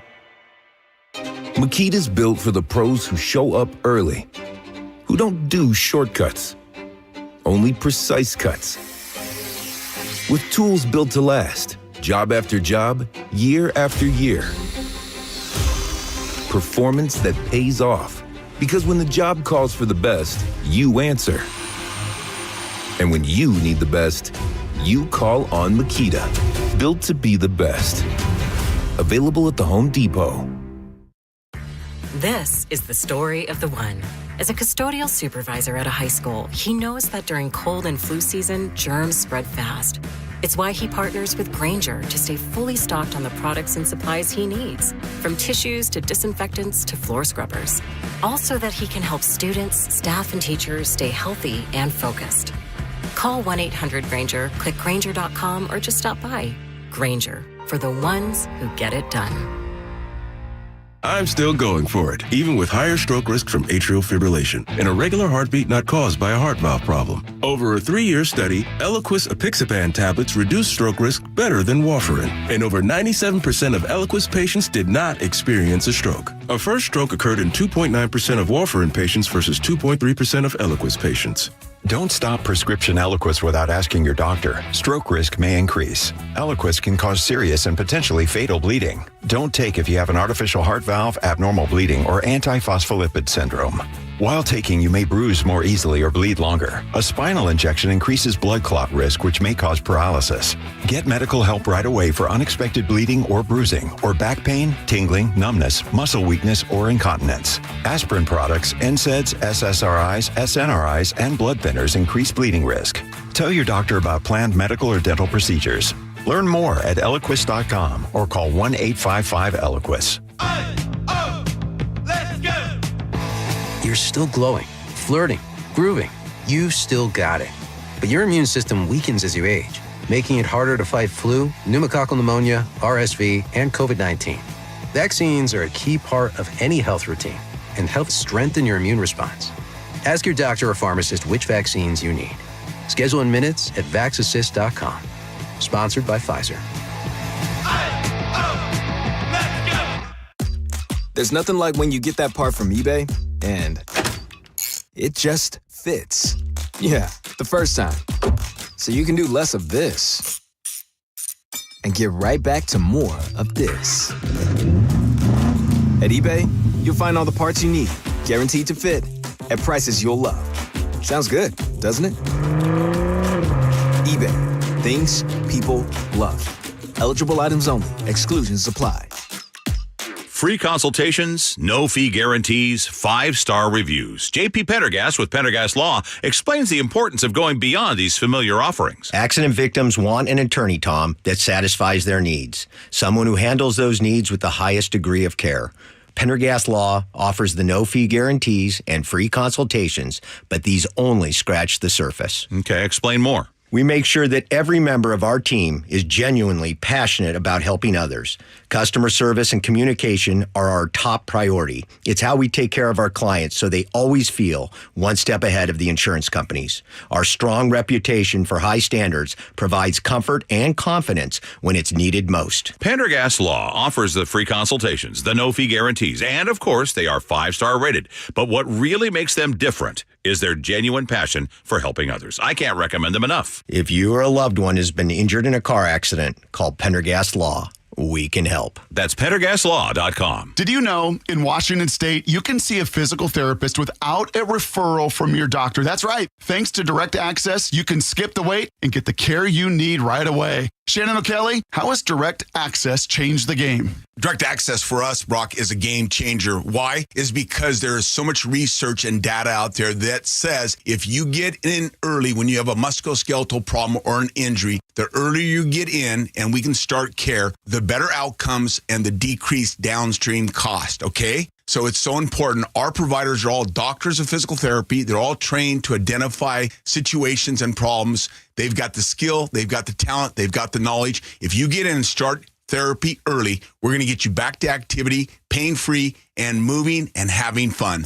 Fast, easy, effective. Direct Access is your path to better movement, starting with a single step. Visit irgpt.com to schedule your appointment today. irgpt.com. Protect your liver and give it the support it deserves with Active Liver from New Nordic. Find Active Liver at CVS, Meijer Grocery, Amazon, or at newnordicusa.com.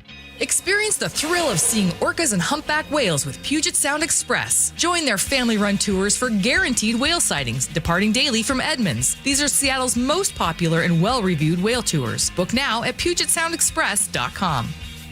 Upgrade your home comfort and save 20% during the Bob's Heating preseason furnace sale. With great savings plus free financing on heat pumps, water heaters, generators, and more, our award-winning team has what you need to stay cozy this chilly season at a cost you're comfortable with. Voted best in the Pacific Northwest, we're honored to be your dedicated home comfort company since 1957. Call Bob's and save today. Bob's Heating and Air Conditioning.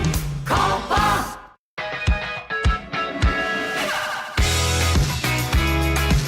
All right, welcome back to the show. We got a lot of text messages to get to, but we're also just about 2 hours and 40 minutes away, if my math is correct, from first pitch in Game 4, Mariners versus Blue Jays. Horrible game last night. Awful, awful game. Hopefully they'll turn around for tonight. When I used to produce Dory Monson's show, we used to do this thing every week, which is a lot of fun, called One-on-One with the Nuns. And Dory used to go against 2 nuns, and they would all make predictions about what the Seahawks were going to do the following weekend. And I think, because now we all don't think that we can jinx a team, and clearly superstition doesn't work because we all did all of our things last night and they got clobbered, I think it would be fun if we made some predictions for tonight's game. What do you think? You guys, yes, agreed? Yes? Yeah, okay. I hate making predictions because I it's why I don't gamble. I have no idea. Well, I'm not asking you to put money on it. Okay. But I just like sending a little bit out there, as long as it's good. Okay. Nothing wrong It makes with me that. nervous. Makes you nervous. Yeah, to be like, oh, I know what'll happen. Because obviously I want to say that they'll win. It really is just about a soundbite that we can play after Oh, to make okay. it sound like you knew the future. Oh, okay. Well, in that case, I think we're Laura, going to win. You think we're going to win? And what's the final score tonight going to be? Oh, 8-3. 8-3. Yeah. Excellent. Spike. M's win 6-3. 6-3. All right. I'm leaning closer to where Laura's at. Okay. I think the Mariners' bats are going to heat up tonight. Okay. They started to get them late in the game yesterday, but I think they're going to do well tonight. I think the Mariners are going to win tonight 7-4 over the Blue Jays. Blue Jays are still a very good offensive team, so I do think they're going to score a few runs, but I don't think it's going to be enough to beat the I mean, Mariners. after what, 13, 14 last night? They've got to be You can hand a exhausted few to them. from all their hitting last night. All that running. What was it, 18 hits? They have 18 hits 18 last night? hits, 5 home runs. Yeah. Gross. Let's forget about it as quickly as possible. Yep. Have New a great game tonight. Yeah. Great game tonight. All right, let's read some of these text messages. starting with the Mariners lost last night. Laura, start us off. Mike in Edmond says Spike's theory about him not watching the game was proved wrong. He needs to watch tonight's game. Let me clear this up. I didn't say that when I don't watch, they win. Never said that. When I watch, they lose. The Mariners lost a lot of games I didn't watch. Gotcha. They won a game. So you got to still not watch. They won a lot of games. They didn't win a single game I watched all year. You've never seen him win a game. Not this year. You're certainly not willing to risk it by watching I'm not going to try tonight. Okay, absolutely not. I'm doing what I'm doing. That's smart. And I'm eating dirt before the game. Just saying. Just a little bit. Just a little bit. Tiny little taste. Just to get a taste. A little taste. They might be hooked by now. Unicycle Mike, he says, it's my fault. I watched the game yesterday and I haven't been watching all season. Don't blame yourself, Unicycle Mike. You didn't throw those. At least you didn't fly a plane. Don't watch tonight. Don't watch tonight. At least you didn't draw a trident in the wrong direction over the team.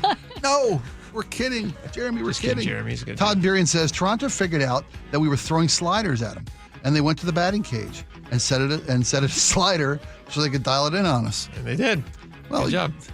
Well, as Aaron said, Kirby throws strikes. These guys swing at strikes. They didn't wait in the count. They put the ball in play, and they scored a lot of runs. Made a lot of home runs. Yep. Okay. Go for it, Laura. Getting bumped by Humpy. Hopefully he'll come on the show tomorrow. Ording Roy says the big humper. 425 says same thing I thought yesterday. Shouldn't Humpy Day be on a Wednesday? Isn't the mayor day behind on this? Yes. And if the mayor had made yesterday Humpy Day, we could have had Humpy today. A day late and a salmon short. Kevin in 206, that's funny. Kevin 206 says generally Humpies are best for smoking. It's certainly not for sushi. Good to know. Thank you, Kevin. We'll keep that in mind tomorrow. Yeah, when he comes on. Ben from Mercer Island says Humpy Day, brought to you by Ivers. Okay. You guys with your feet. Why don't we go to Ed and Ken says if the Mariners don't win tonight, Humpy needs to be on a smoker in center field. There you go. That seems a little hard. No, turn up the heat. A little bit of pressure. Makes diamonds. Rick and Olympia had this. Spike, tell us about this. On the Bob Rivers tribute, Rick and Olympia says, bought tickets to the Bob Rivers tribute, taking my daughter. First time seeing the Impalers. Excited about it. Is Joe still around? Fond memories. Yeah, so date has been picked. We're going to do a tribute to Bob Rivers, November 13th at Snoqualmie Casino. Oh, fantastic. 7:30. It's a Thursday night, 7:30. Our band, the Impalers, will play. Heart by Heart will play with us. A lot of special guests. Everybody from the show that's still around will be there. People are flying in for this from all over. Yeah, we're going to just take a night to just look back. Bob's own son doing some comedy there? Bob's son, Andrew, will do a comedy set for us. I believe Bob's brothers are coming from the East Coast to perform some live songs they worked on with Bob. Yeah, it's going to be. Thank you for bringing it up. I appreciate that. That's great. And I put all the info and a link to get tickets on our Facebook page. So if you check out the Jake and Spike Facebook page, it's got all the info you could ever want. There you go. Nice. Spike and the Impalers Facebook page will have something too. Thank you. That's fantastic. All right, I'm going to read one last one as on our way out. On the state ferries, Brian in Marysville says, a company in Washington pays taxes to the state and local governments. The workers that build the boat pay rent and buy goods at local retailers. None of that will stay here when we buy boats out of state. Nothing for the state and local businesses. So I guess the question is it worth buying out of state, even if we save a few pennies per resident? That's a great question. It is. I'll let you guys ponder that in the remaining part of the day. John Curley's coming up next. Go Mariners. We'll see you back here tomorrow. Bye-bye.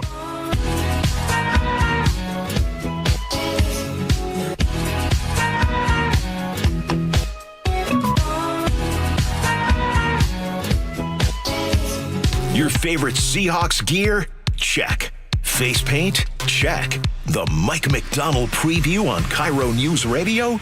Check. We want to win the game. Seahawks head coach Mike McDonald joins the voice of the Seahawks, Steve Rabel, in the final interview before every Seahawks game. Friday mornings, the Mike McDonald preview, only on Seattle's Morning News. I'm really proud of the work that we've done. I'm proud of the guys' spirit. This is where the 12s hear the Hawks. KIRO Newsradio, 97.3 FM. Pros don't just show up. They prove how it's done, with precision and without shortcuts. Makita tools are built the same way, with a dedication to lasting quality, trusted performance, and results that reward your effort year after year. When the job calls for the best, call on Makita. Built to be the best. Available at the Home Depot.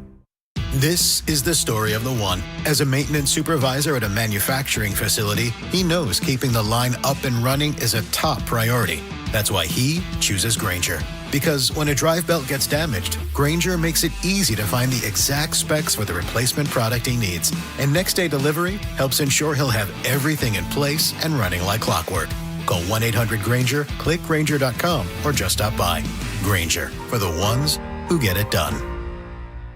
An illegal alien from Guatemala charged with raping a child in Massachusetts. An MS-13 gang member from El Salvador accused of murdering a Texas man. A Venezuelan charged with filming and selling child pornography in Michigan. These are just some of the heinous migrant criminals caught because of President Donald J. Trump's leadership. I'm Kristi Noem, the United States Secretary of Homeland Security.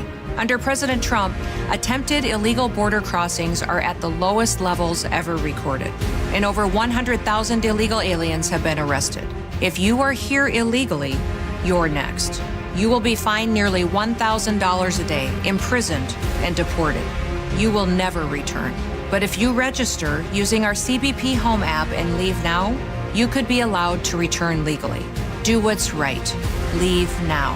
Under President Trump, America's laws, border, and families will be protected. Sponsored by the United States Department of Homeland Security. Doctors King and Kopstein from K2 Vision. If you're over 50 and you've been diagnosed with a cataract, or your vision is changing as you're developing an early cataract, you could be a perfect candidate for K2 Vision RLE. It's inevitable. At some point, typically in your 60s or 70s, you'll have a dysfunctional lens that eventually becomes a cataract. To restore your vision, you will someday need a procedure such as refractive lens exchange. The question is, are you done with glasses? Do you want to spend your good, active years hassling with changing prescriptions and needing readers? K2 Vision RLE can give you great vision now, permanently, and you'll never develop that cataract. The procedure is quick and painless, and our state-of-the-art custom lens technologies give highly predictable outcomes. K2 Vision surgeons have performed nearly 100,000 procedures. We know when RLE is right for you. Find out. Schedule a free Zoom consultation at k2visionrle.com. K2 Vision RLE. No glasses, no contacts, no readers. The stock market's on fire. AI stocks are performing at all-time levels. We hope you, like many of our investors, have taken advantage of it. A famous man once said, "Buy low, sell high." There's also $8 trillion of cash sitting on the sidelines. Investors are either scared or they don't know where to go. Hi, I'm Scott Rireka, CEO of Legacy Group Capital in Bellevue. Legacy Group Capital develops local real estate, lends money, and shares profit with our investors. We've been doing it for 19 years, averaging double-digit returns with zero investor losses. Diversify with Legacy Group Capital and invest in our family of funds. From a 3-year investment with double-digit returns to only a 90-day commitment returning 7%. We also accept IRAs. Find out why 1,300 local investors have invested over $350 million. Legacy Group Capital at legacyg.com. This is not investment advice. Investments available to accredited investors only. Details at legacyg.com. Your best source for local news, KIRO News Radio.